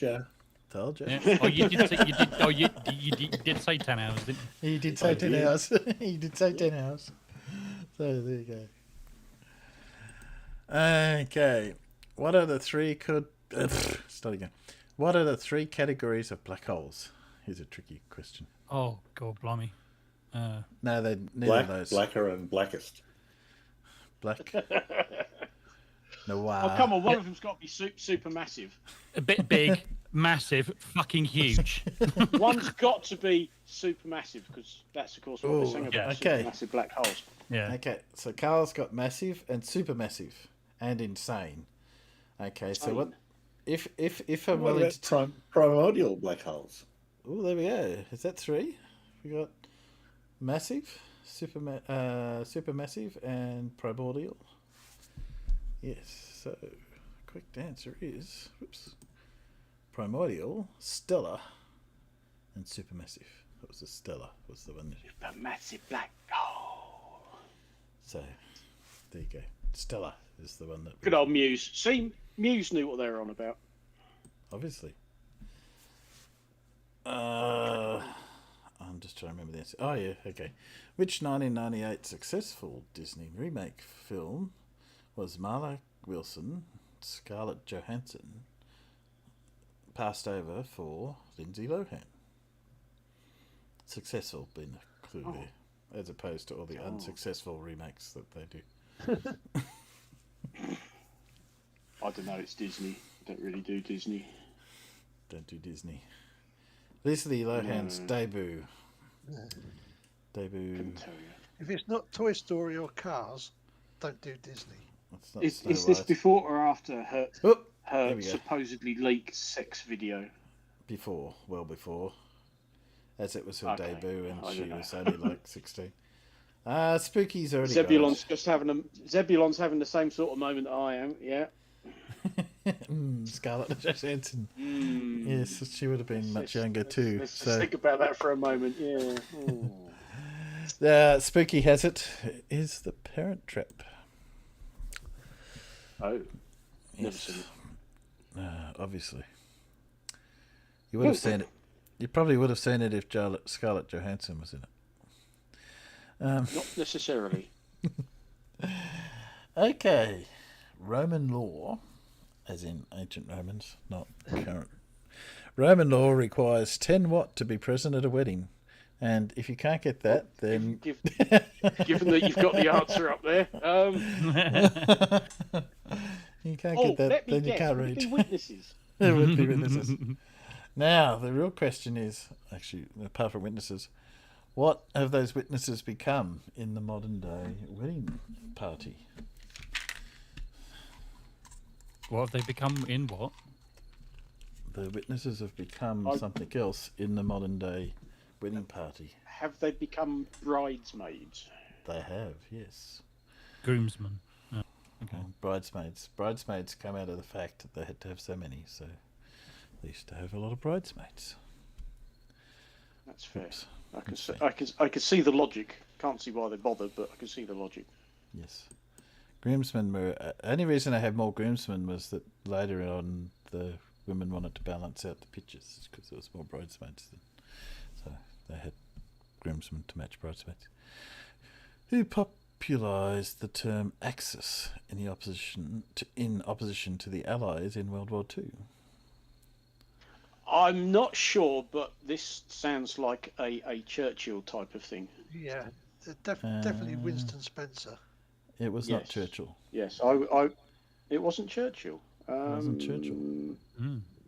Oh God, who was president for most of the war? Roosevelt. Stalin wouldn't come out with stuff like that. I say it smacked of Churchill, but it's not what Churchill. And the word is popularised. Could it be? I mean, could it be Montgomery? Maybe. I think it might have been Monty. What, Monty Burns from Simpsons? Montgomery, General Montgomery, no less. Nah. Bernard.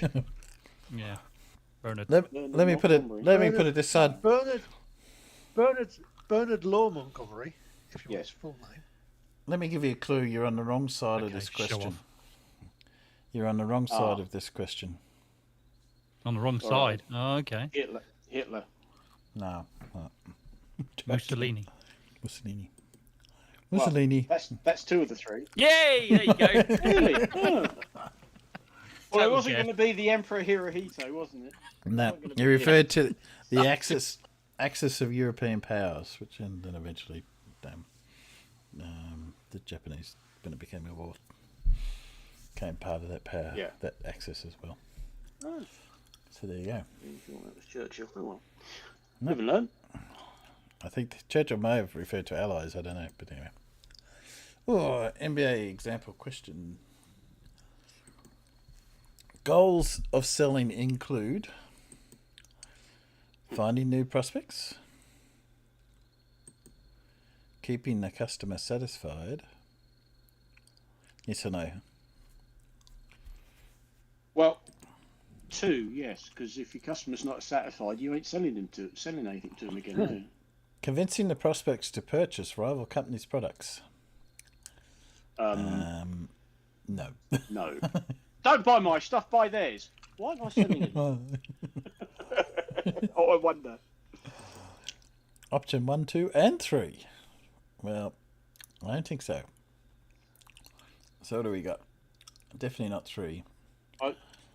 I would have said 1 and 2, because you're always looking for new customers, aren't you? Carl says 1. And you want to keep your customer satisfied because you want return business and all the rest of it.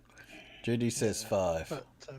But don't bend over too backwards to keep them satisfied, because otherwise they stop being profitable customers. Correct. That's an argument I had with a director many years ago. Yes. When you're listening to him on the phone and he's being asked by a customer how much it will cost to build this plant, and he gives them a figure, and everybody else in the office in earshot all sort of have a look of shock on their face, and they're staring at him and go, "No, that's not just too cheap." How fucking much? We got the job. Yeah, I'm not surprised. Now how are we going to build it to make a profit? Yeah. I would, choice 5, option 1. Choice 5, yes. Option 1 and 2 is the correct answer. Oh, we're now on 3 out of 3. There you go. Okay. Convincing the prospects to purchase rival companies. I mean, that's just. Hey, whoa! Easy, Tiger. Hang on a sec. I'm gonna dump out of there for a sec. That shouldn't have happened. I did check all those. Give me a sec. I'm gonna switch over there so they can't see. I was once asked by the sales director of a company why the retailer I was working with wasn't selling very much of his product. Mm-hmm. And I pointed at the competitor's product and went, all your shit breaks. That shit works. Make your shit like that so it works.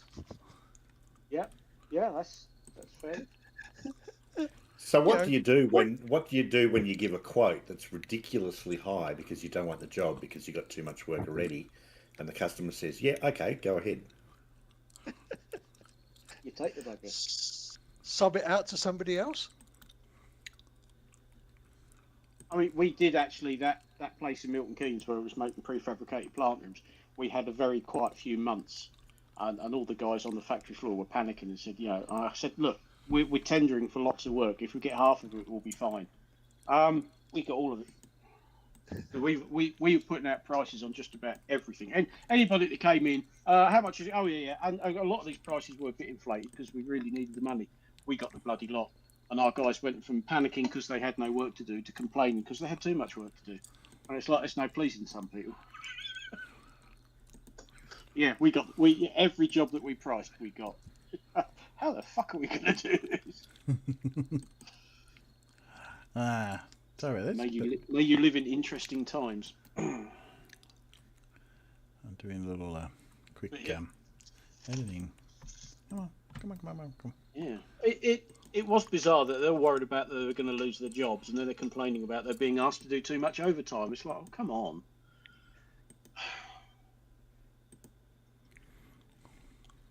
Okay, we're back to here. Back to there. Oh, this one. Hang on. Talk amongst yourselves for a sec. Rhubarb. Yes. Not having a great night tonight. Things are just not doing the way I would like to. Hate that. Yeah, having a daylight.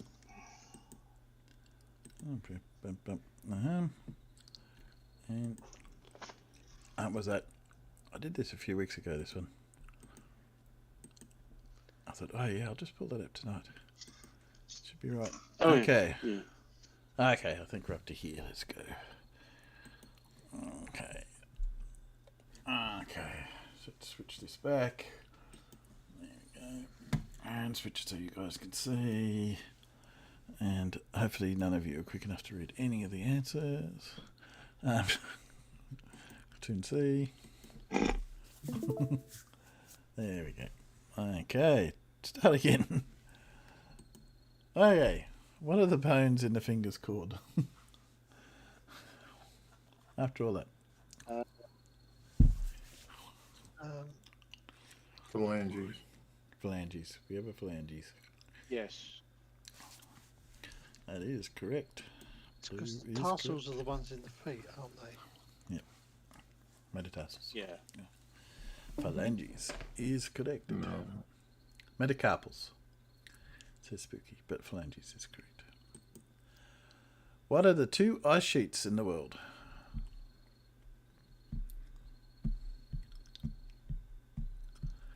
The world has 2. There are only 2 ice sheets in the world.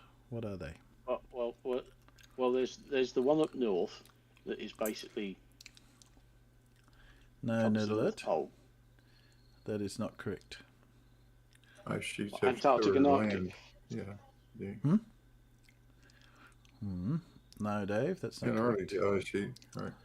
Yep, Antarctica is one. What's the other? Greenland's the other one, I think. Yep, that is right. Blue's got it. Yeah, I was the 2 are as well. Antarctica and Greenland are the only 2 ice sheets in the world.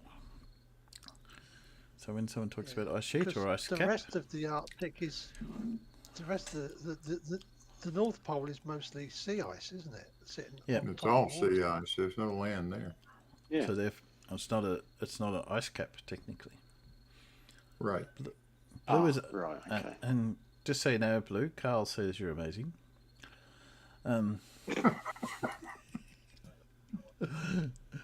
What? Yeah.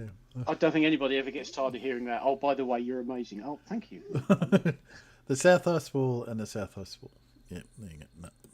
Hey. You mean the Ross Ice Shelf? Oh, do you remember this film, Kramer versus Kramer? I know of it, and I think it's another one of those films that I've just never bothered watching. Because you just look at it and go, nah, doesn't appeal. Chick Doesn't flick. appeal? Chick flick. Definite chick flick, yeah. Yeah, You it's reckon? chick flick. You reckon? Chick flick. Yeah. A very old chick flick. I remember this one. This was a popular film. Spooky knows it. Yeah. Dustin Hoffman and Meryl Streep. Yeah. Yeah, that's right. Oh, you mean Dustin Hoffman? Dustin Hoffman. Yeah, that's the one. Dustin Hoffman. And Meryl Streep. Yeah, yeah. Don't be making fun of me. That's the one. Oh, Meryl Streep. It is a long time ago, but yes.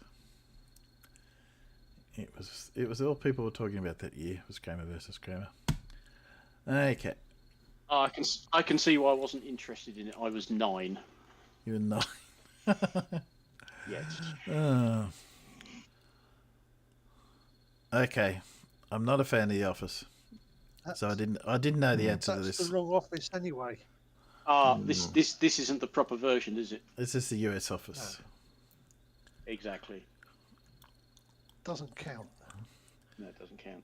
Doesn't count. Not that I watched the British one, but the American one's even worse. Yeah. The British one was occasionally funny and generally just painful to watch. I'm only hoping it's not a body part. No. Carl and Spooky, you both got it out there already. It was a stapler. Oh, right. Oh, stapler. Okay. Obviously, you had to be there and a fan of the show. I've not been in my head. Okay. Who voices Morty in the series Rick and Morty? This is a nerdy question. Yeah, I started watching that a while back and got a couple of episodes in and thought, nah. I think it's an acquired taste.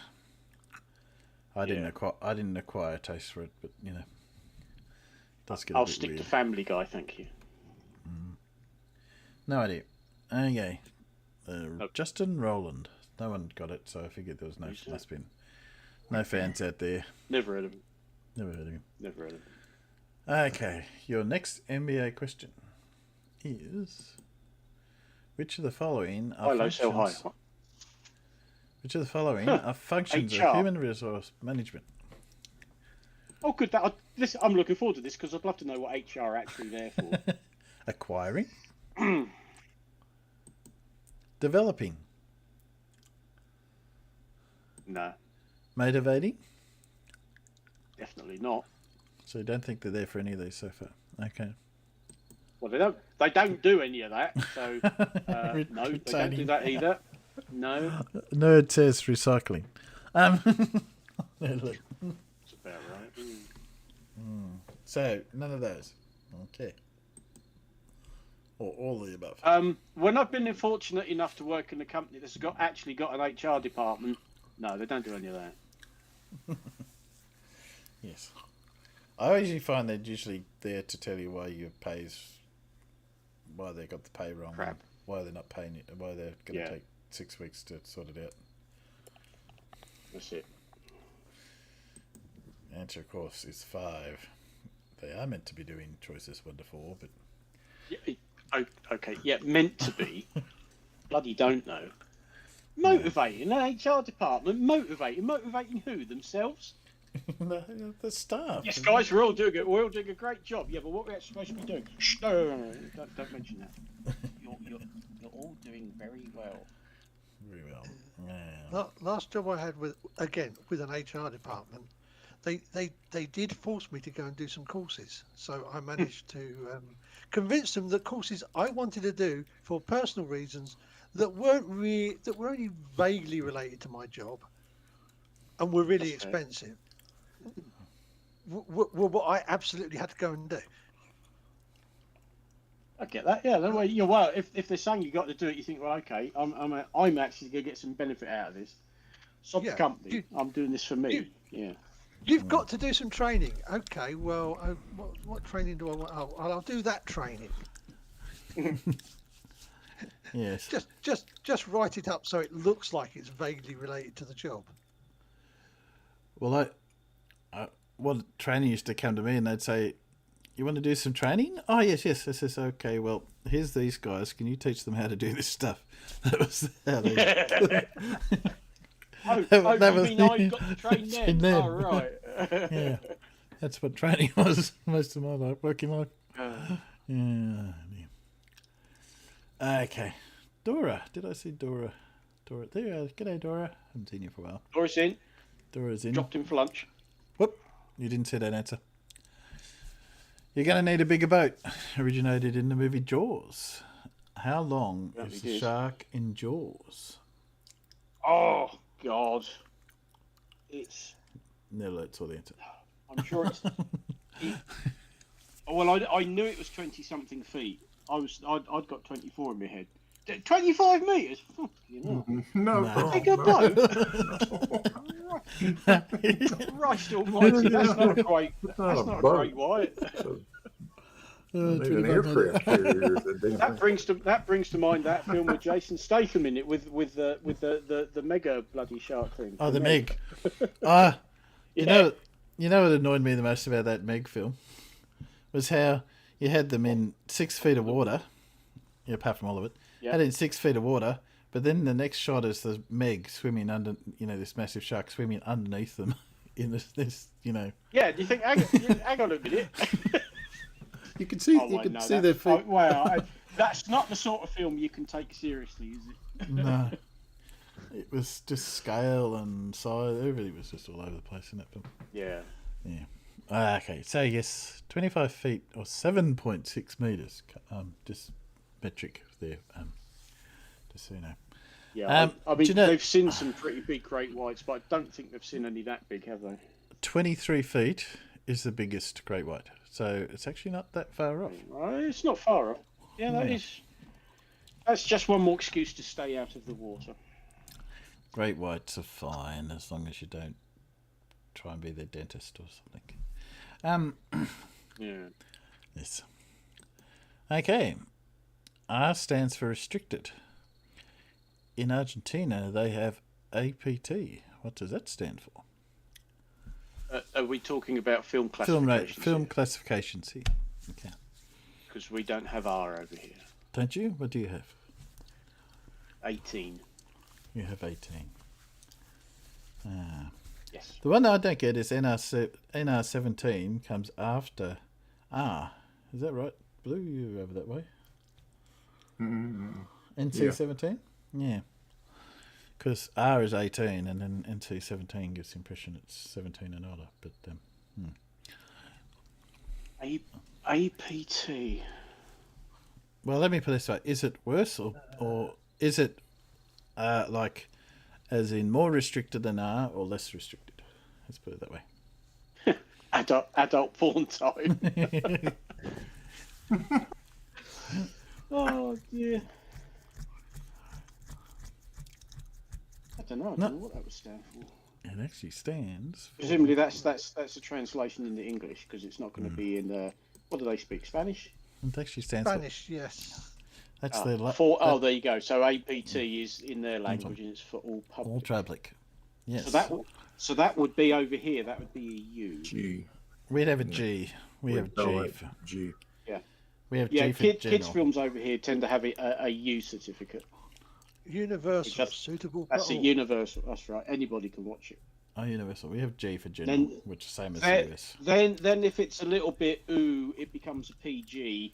So it's parental guidance, and it's basically, I suppose if you've got sort of pre-teens tweens, whatever they want to call them, 10, 11, 12-year-olds. Well, it's probably, it's up to the parent. Yeah, you're fine watching that sort of thing. Then you get a 12 and a 15.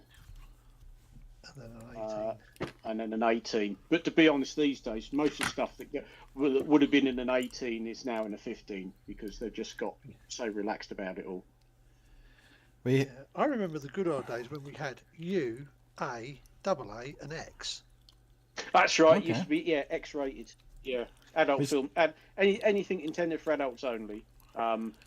Really, these days, that's what you tend to call porn films. You say it's X-rated, but X was anything goes. We do have X still, X for explicit.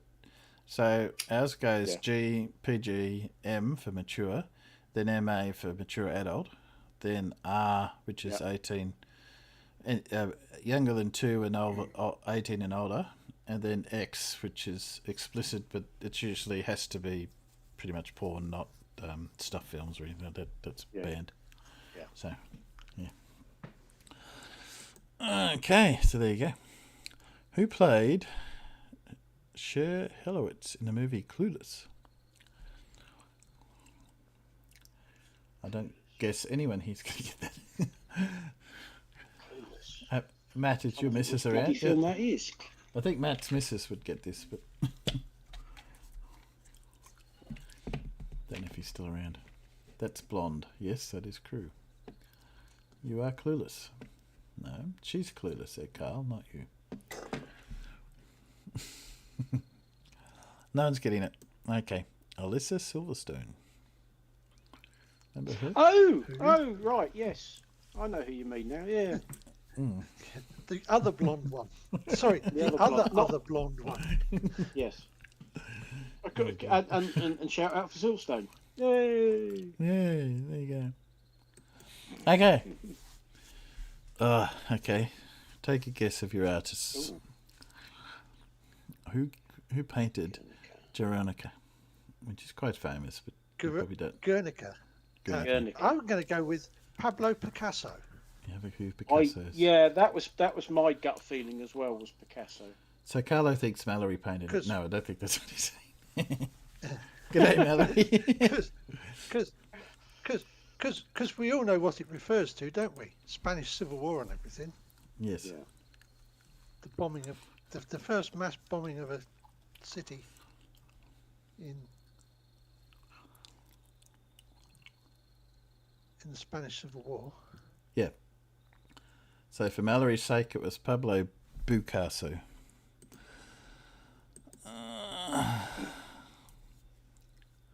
Boop.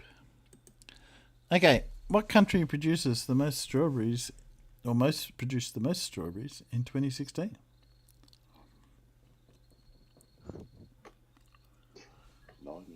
Bloop.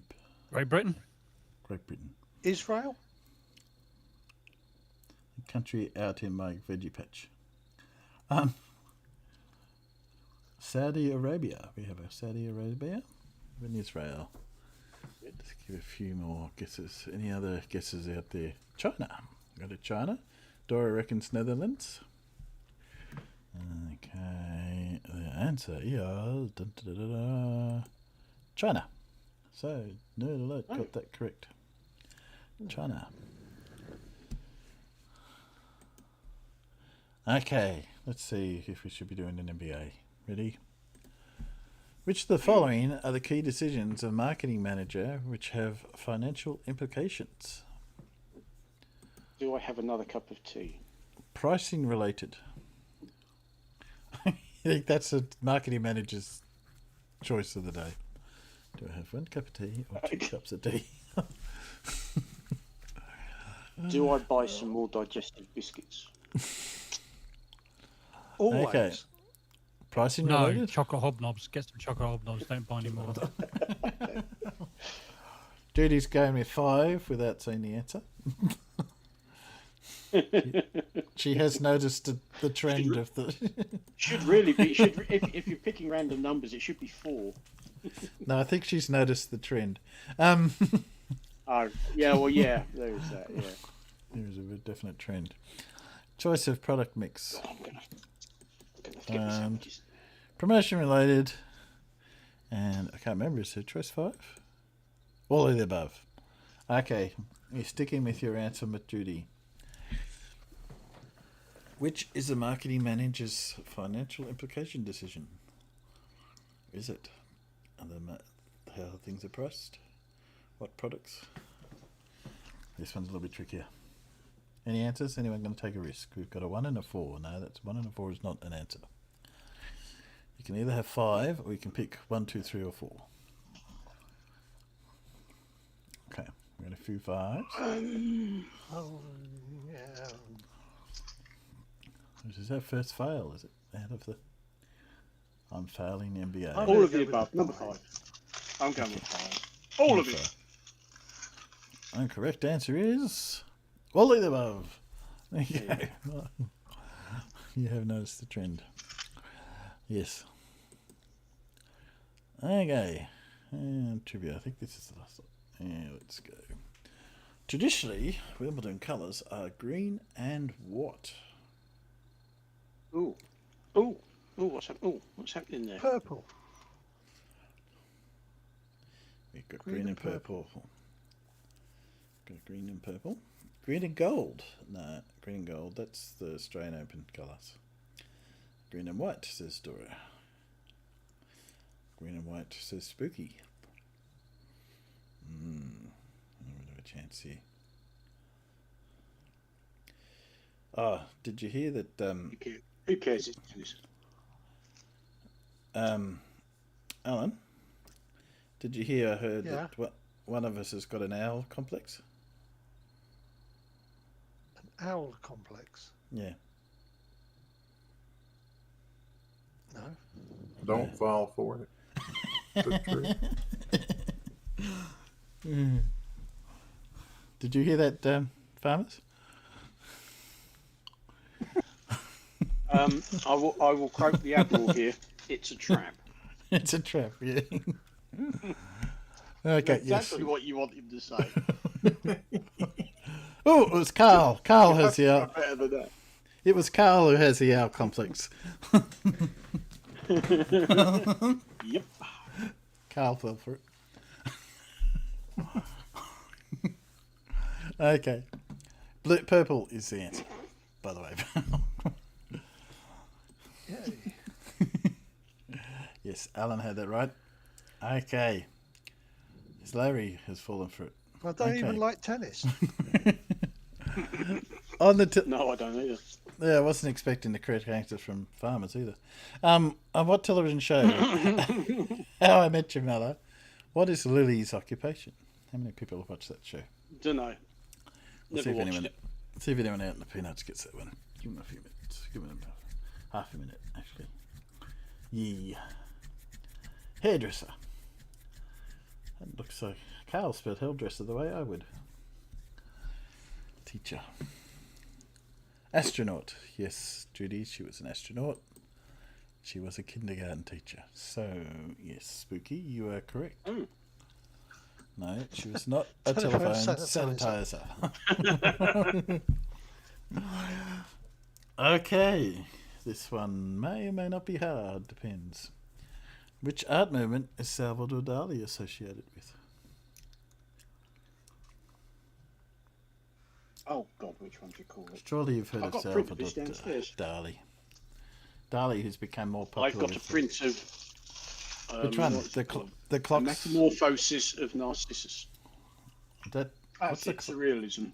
What's surrealism? Yes, that's correct. I was trying to remember what the name of the clock one was, but anyway, that's the one that's really paper. Finger painting, Dora. It's called the one. It's called the one with melting clock on it. Yeah, that's the one. Yeah. He and Disney got on really well, and yeah. Surrealism. Okay, what is the main ingredient in a falafel?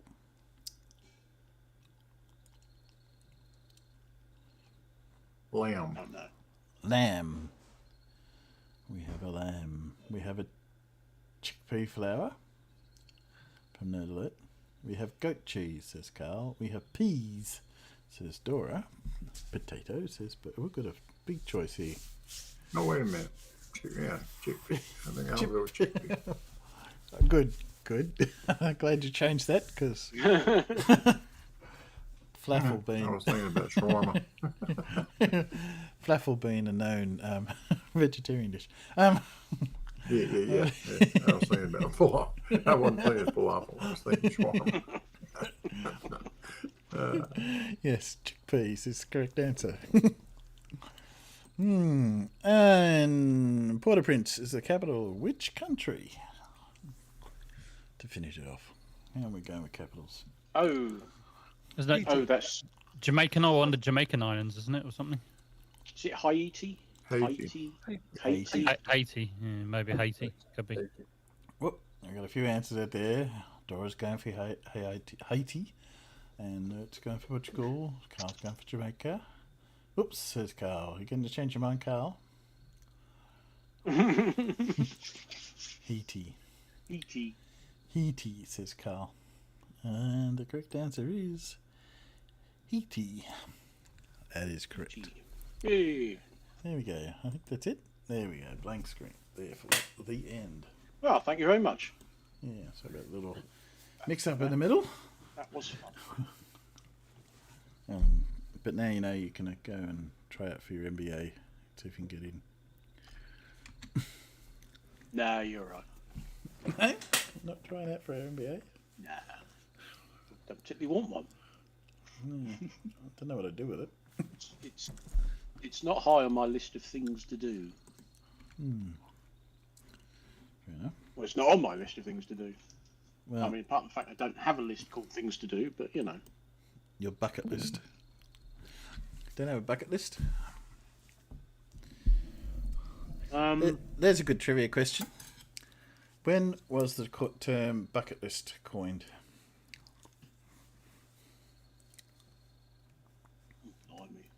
No idea. No idea? No. Noah? The movie Bucket List was the first place the term bucket list was coined.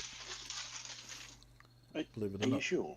Yep. Well, that was what I read. You can look it up if you want, but it actually comes from the movie. That film came out in 2007. I'm sure bucket list, the term has been around. You reckon?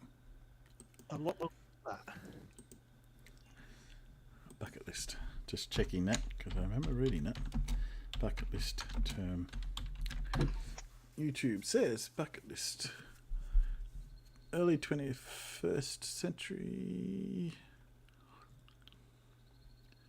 1999. There you go. In the screenplay for the film Bucket List. Yeah.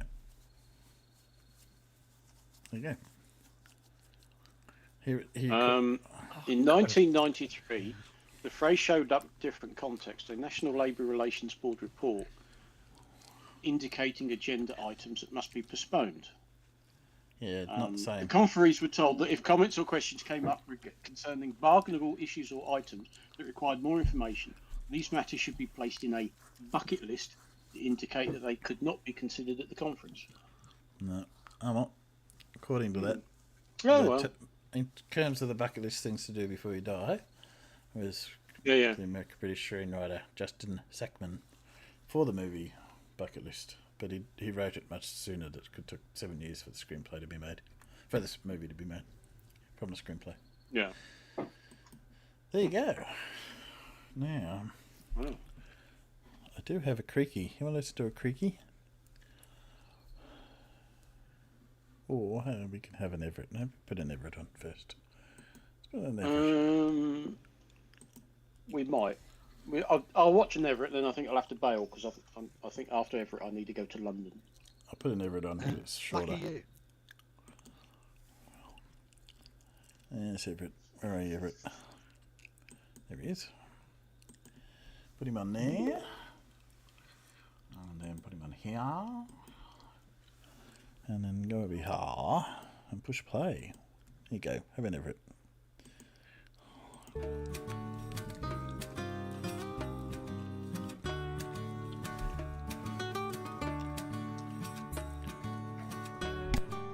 why is the flat Earth model so important?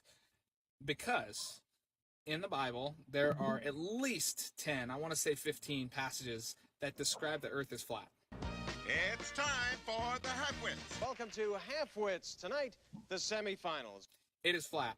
I don't care what you say you believe, but the truth is out there. If you really want to find it, you'll find it, okay? What have you been up to since your last appearance on the show? Oh,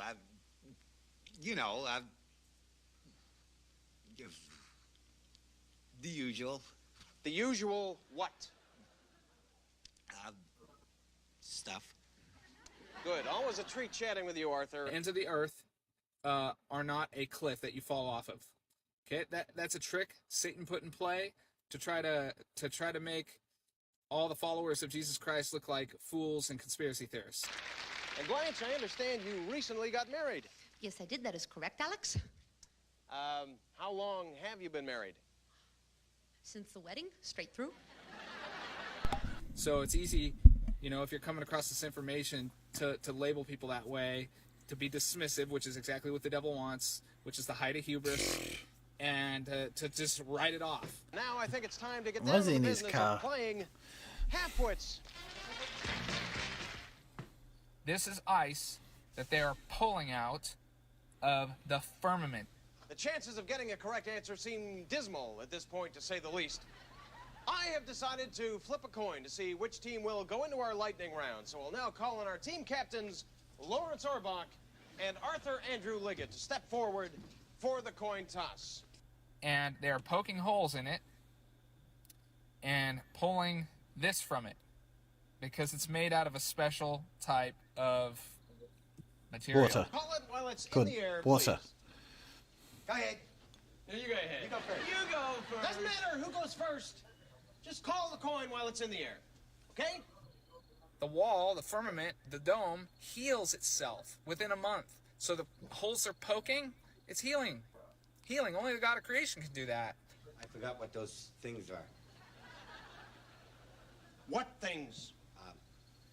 Those things. What things? The things on the coin. Heads and tails. Start digging. Look at Werner von Braun's tombstone. Why he quoted Psalms out of the Bible. It's really not that difficult. Here we go. Why wouldn't he? Heads. Heads. You can't both call heads. You see, one person calls heads, the other person calls tails. That's all there is to it. Start asking yourself, what's this Antarctic Treaty of 1948 about that's been here for 80 plus years? No treaty in the history of man has ever survived that long, let alone between two countries. Heads. You said heads last time. All right, return to your seats. Does it matter which seats we go back to? I don't care. Just return to your seats. And if you go to any of these places, you're met with military resistance, and it's like, why? Why? What are they hiding? They're hiding God from you. That's what they're hiding. And we're out of time. No winners, no surprise, no correct answers. What else is new? So until next time, if indeed there is a next time, this is Alex Travell saying good night.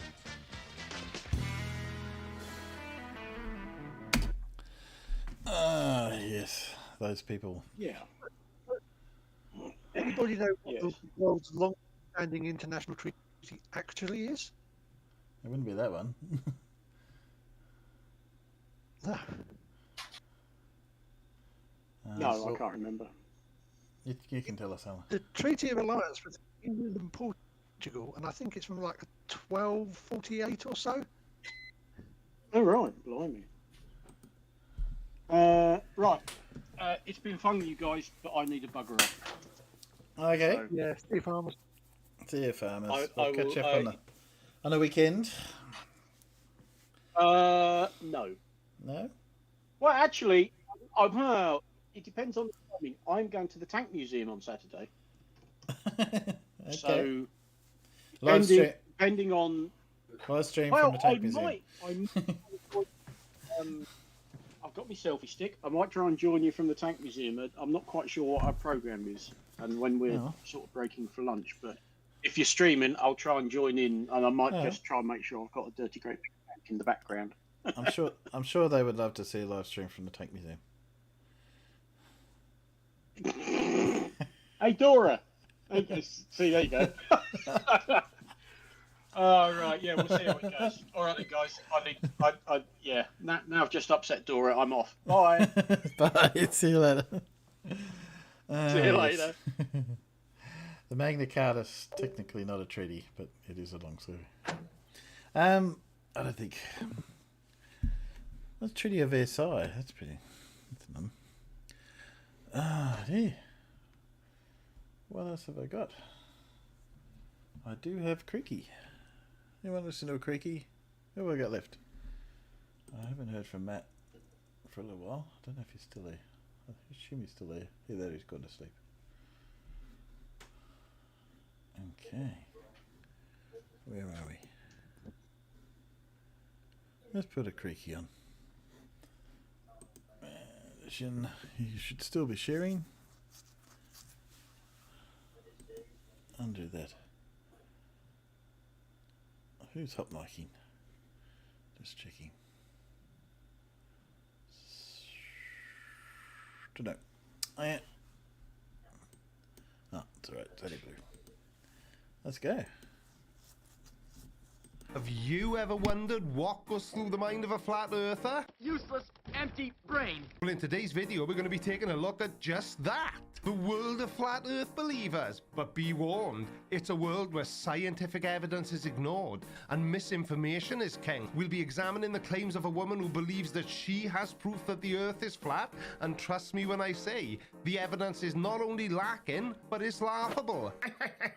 So let's rock and roll. Please subscribe. So, I found some very interesting proof for the level and flat Earth. Interesting. On NASA's website, I seriously doubt that, but go on, we can't wait to laugh at you. Sorry, what I meant to say was we can't wait to hear your proof that the Earth is flat. And I know this is like tin into the wind, but you do realize that level and flat are not the same thing? If you're going to make ridiculous claims, can you at least decide which one you're claiming? Is it that the Earth is flat? Or that it's level? And also proof of NASA's lies. Yeah, but that's a given when it comes to flat earthers, isn't it? I mean, you have to claim that NASA lies because they are the ones showing us photos of the globe from space. I wanted to show you what NASA tells us are how they calculate sea level. So not sea flat then? You do understand that NASA's just a space agency, don't you? They aren't actually in control of the shape of the Earth. And I know that the reason flat earthers hate them is because they are the only ones showing us pictures of Earth from space. Oh wait, that's No, not they're not. right. They No, aren't, that's all right. because they aren't the only space agency. In fact, there are now even private companies like Virgin and SpaceX going into space. And if you can afford it, you can go yourself. And guess what? Flat earthers hate them as well. There's a bit of a pattern forming here, isn't there? Sea level 101. What determines level of the sea? Sea level 101. The most basic information that they're going to be telling you is right here. And they pretty much mock you from the beginning. Right here. Lots of forces at work to see the world's oceans. NASA studies them all. When it comes to sea level, NASA does much more than measure it. They also seek to understand it. But for non-scientists, like us stupid people out here, right? You said it, not me. NASA did not mention stupid people. That was all you. But in fairness, you're right. Because everyone who believes that the Earth is flat is incredibly stupid. But I doubt that anyone working at NASA even gives a second thought to flat earthers. They leave that to the specialist department of YouTube flat Earth debunkers from all over the world. Crap. Uh-oh. Hello? Yeah, but I'm sorry. Yeah, no, I know. Can I? Okay, I won't let it happen again. Sorry. Love you, bye.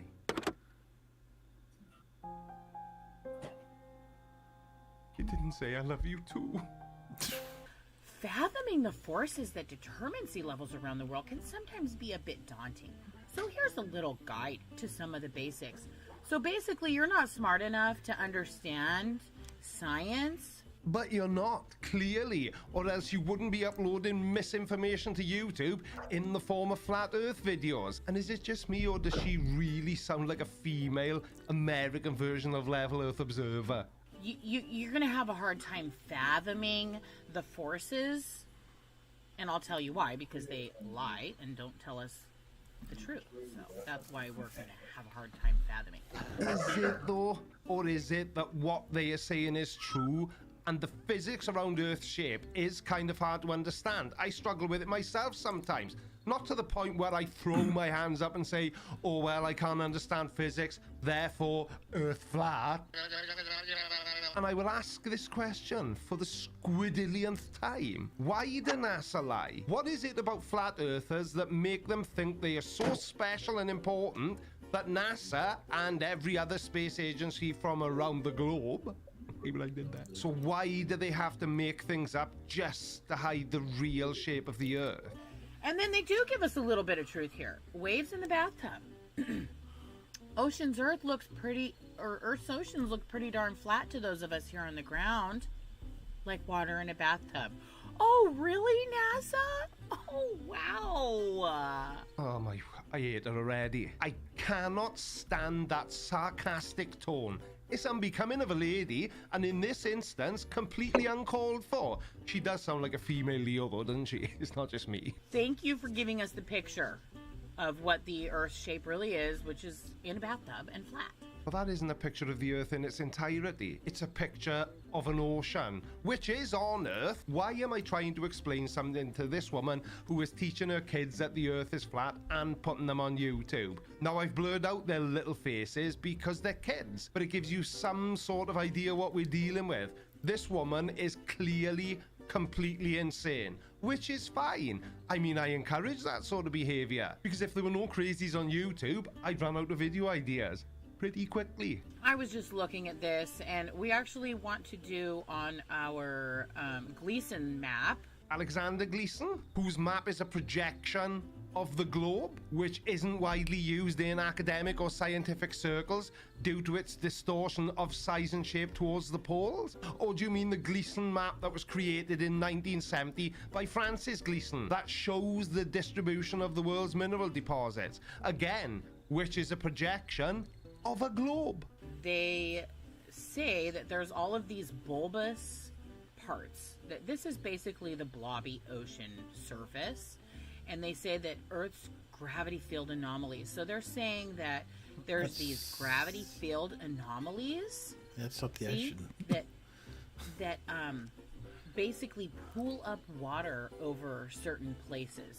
Why is it that every time you say something, I can feel secondhand embarrassment? I'm so embarrassed. Gravity field anomalies are variations in the Earth's gravitational field that deviate from the expected or normal gravitational field. And these anomalies are caused by the differences in distribution of mass within the Earth's crust and mantle, and can provide important information about the geology and structure of the Earth's interior. And I, for one, can't wait to hear why you think these anomalies prove the Earth is flat.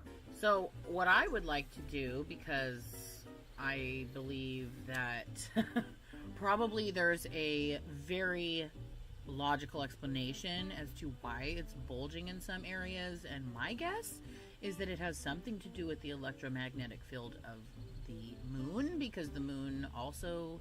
Yeah, right. We'll get to the moon in just a second. I'm a little bit thrown sense off at by all. that. So is she not a flat earther now? I just explained why we see these anomalies, and I was expecting you to say that it's just another NASA lie, and you didn't. has an effect on it. So, I mean, if the moon was like an electromagnetic force, it would bulge the water in certain places. It does, though, and so does the sun. We call them tides. Now, I'm not sure if that was a little slip of the tongue or if she really is that stupid. For once, I actually have no idea where she's going with this. So anyways, we are going to do that. We're going to overlay on my Gleason's map and try to map out like the areas that are red and kind of see if it is in... Because they even flatten it out here. A flattening map. Why is that funny? If you want to be able to see the entire planet in map form, it has to be flattened out for us to be able to see it. But flat maps do not equal a flat Earth. But I want to actually put this on the Gleason map and see, you know, kind of dot where the red areas are and just see if there's any kind of pattern. There'll be a pattern. It won't make much sense, much like yourself. But overlaying this map onto the Gleason map isn't going to work because of the distortions in the Gleason's map. So, this is what they tell us. This is how they tell us. There's already that they distortions in are, that flat map. Yes. So you're adding more gauging distortions the to level of something the that's already ocean. distorted. They tell us that this satellite right here, this flying barn in the air, Yeah. is telling us how deep the ocean is. You said it yourself. They tell us. And FYI, the satellite you're talking about is funded by the European Space Agency. So are they in on the whole deception as well? I thought Apparently. the whole point of your video was to demonstrate that NASA is lying. How is looking at a satellite from the European Space Agency going to help you do that? And I know NASA's involved as well, whatever. So this flying barn here, I want you just to see, this is called the Centennial 6, which, by the way, they went from Centennial 3 to Centennial 6. Sentinel. Oh, Sentinel. and another gematria thing for those of you into gematria. No. Radar We all know what altimeter. gematria is, right? Satellite. It's assigning numerical values to letters. Let me guess, this is going to come out at either 666 or Or 333. 33. There was another number here. Barry's Bite, look at this. Oh, and the Poseidon satellite mission. Yeah, that's not like the name of one of the Greek gods or anything. No, not at all. But anyway, so they're telling us that the ocean varies by 2 meters or 6.6 feet. Oh, how cute. What's cute about it? Or was that just more sarcasm? How cute. Of course, you would have that number in here somewhere. What? 2? Okay, anyways, back to the 2. Centennial 6, How's that go? which replaced... See, Centennial 6 satellites will Sentinel. replace adjacent 3. So 3, 6, 3 6s. I mean, you know. Centennial. They just got to put their calling card everywhere because they love Lucifer and their 666s. And Now look, let's clear this up once and for all. Do you know what's significant about 666? Nothing. It's just a number. Stop looking for things that aren't there until your imagination puts Or even them just there. 6 in It's this case, not even childish. 666. Numerology is nothing more than woo of the Yes, it's highest just order, 6. which is why so many conspiracy theorists seem to have a hard-on for it. Want to know what I've got a hard-on for? Poor choice of words. Let's edit that out. The people that hit the super thanks button on the last video. Chris Clark, Kevin Stanton, Juan Crespo, Duncan Hunter, Judy LaPont, As Draco, Andy H, Valhalla, Dread Captain James, Crispy Cracker, and Greg Osborne. you're all awesome. So yeah, they had a Centennial A, and they're planning on launching the Sentinel was there in black and white. So probably. 2026. Oh, really? Okay. I wonder how much this thing cost. $6.66 or $33.33. 6,666 Illuminatis and 33 Freemasons. Awarded $197 million. Yeah, and? $197 million. Is there an echo in a video? not that much Please money in don't space start terms, saying actually. everything It's twice. not It's that not much money necessary. You generally, sound actually. stupid enough saying these things once. Saying them a second time is just overkill. For something made with gold tinfoil. Yeah, she's definitely the female version of Leo, isn't she? It isn't tin foil, and just quickly, I know that 197 million is a lot of money, but by the time you take out all the money that they send out to people like me and Simon Dan, then it's actually a lot less than you may think. With like literally a dish TV satellite super glued to the bottom.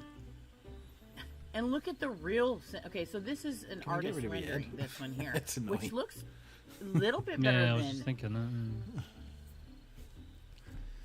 Oh, go. Where'd it go?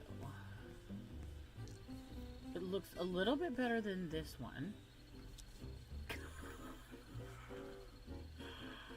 Which this satellite is just barely on there with these little thingy bobs. Thingamybobs? Is that an engineering term? Now, I've said this so many times. She is There's aware a it's an very good artist's reason impression, I try my best Yeah, not to she pretend does. to have But she knowledge said that I a while don't ago, have. so she- And I try and avoid talking about things I don't fully understand. Do I make mistakes? Yeah, sometimes. Do I own those mistakes? Yeah, sometimes. But if you ever wondered why I don't try to act like some big I am when it comes to what I understand versus what I don't, well, it's people like this woman. They just sound completely moronic when they try to do what they try to do. I mean, definitely the tinfoil got crunched a little bit, so they must have like messed it up. Somebody sat on the box. Yeah, and you'd know a lot about tin foil, wouldn't you? I'm amazed there's any left for NASA to use, given the amount the conspiracy theorists must get through wrapping their heads up so that they and them can't hack their brains. I'm curious, because I don't know the exact number. I've always said 15,000 miles per hour. How fast? How fast is a satellite? Oh, 17,000 miles per hour. Okay. You guys see how fast these things are supposedly going? 17,000 miles per hour. Okay. So Yeah, give or take. Most satellites in Mach low Earth orbit are speed doing roughly that the speed, sound, give or take, or the speed of sound, depending on their altitude. which I believe is 1,000 or 700 and something miles per hour. So Mach speed plane. I just want you to see. How incredibly stupid you are? Well, congratulations. You've shown us multiple times, and it's Mach 22.3, by the way. But Mach speed is a measure of an object's speed relative to the speed of sound in a particular medium, such as air. So in the vacuum of space, there is no medium for sound to propagate through, so the concept of Mach speed doesn't apply. But I'm sure you already knew that. What they look like.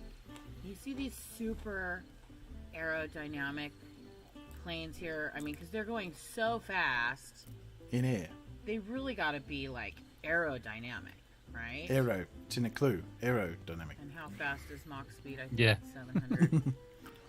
What does Mach mean? Aeroplane. So you're trying to make a comparison of something you clearly don't even know the basics of. Don't. It makes you sound really Don't stupid. take too And much when you notice add of that and the aerodynamics for sarcastic, satellites. That's why condescending they are tone the to shape it, that well, they are. just That's why they just live in the don't. rocket until they Leave get the sarcasm to up me. into orbit. Yeah. So, Yeah. 13. That's as fast as a plane is going to go, is Mach 2. Mach 1 is the speed of sound. So, At yeah, sea level. 2.25 Mach is Mach 3. Okay, so there was one plane that reached Mach 3, which is 3,375. Almost done. Okay. And we saw what those look like, right? And then they're going to tell us that this bullshit is flying 17,000 miles. Yeah, Come on, you 'cause guys. there's no air. I have a question. It's got no Are resistance. any of those planes flying in the vacuum of space? Well, a new flat many earther on the times? block. What fun. Thanks again to everybody that hit the super thanks button on the last video. And don't forget, if you do want to support what I do here on YouTube, then all the linky poos are down in the description below this video. See you all on Friday. Love you, bye. Alright, watch this next. But before you do, make sure you subscribe. By order of the Creaky Blinder. Yeah. Here we go. That was the usual dope. That was. What do you expect? Ah, well. I think I ran out of things tonight. That's the last of my list at the moment. No, really? Yeah, it's been a bit of a not as good a night as I would like, but hopefully people have enjoyed themselves. We're meant to sort of thing, so midweek, not bad to finish up. I'm sure Paul's ready to go to bed. His 6,000 ducks are ready for him in the morning. I think Paul should have to name them.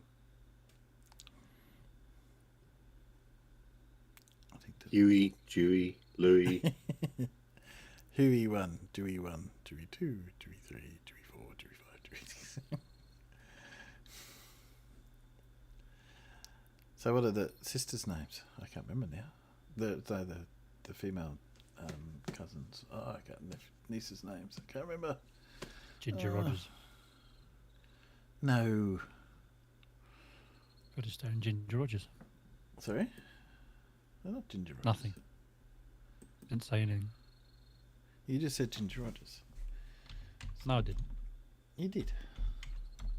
No, So I did what? not. Donald's I nieces. don't know what you're talking names. about. The names of Donald Duck's nieces. Whoa. I don't know why. Ah, that was... Redstone Ginger Rogers.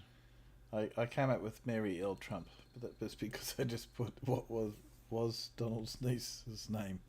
Donald Duck. His niece's name. Donald Trump. Okay. The story of Donald Duck, his nieces. He's an effigy of McScrew, the older twin of his brother Della Duck, and uncle to their sons Huey, Dewey, and Louie. And Daisy's nieces are... I can't find it. It's stuck in my head. It can't come out. Oh no. I can't remember. Anybody tell me what the name of Donald's nieces are? I have to know. I haven't got a clue. Haven't got a clue. I'm waiting for it. Come on. Someone online. Come on. Anyone out there? Donald Duck. He's Trip Tactile. Blah, blah, blah, blah, blah, blah. Oh no. Why doesn't this tell me? Telling me everybody else's name except for the business names. Doesn't matter. April, May, and June. Yeah, that sounds right. That sounds right. I'll take your word for it because I'm pretty sure it was something like that. Yes, and because they were they weren't what's his Daisy's kids. Anyway, okay, we're moving on. So after Paul names all the ducks, there'll be a lot of them. Okay guys, I'm at the end of my list. I'll end the stream here. Hope you guys had some sort of a time. I know I'm a little bit earlier than usual, but I'll start again on Saturday at about the same time, 9 o'clock. So I'll see you later. You guys want to say goodbye to the peanuts? Goodbye, peanuts. Goodbye, peanuts. Thanks for coming. Thanks for coming, Nola, Dave, Mallory, Carl, Spooky. I saw way back up the top there was Rimfondle. Rimfondle's almost always first in. George, Mallory, Larry, Judy, Blue Marble. Oh, you guys, anyone I missed?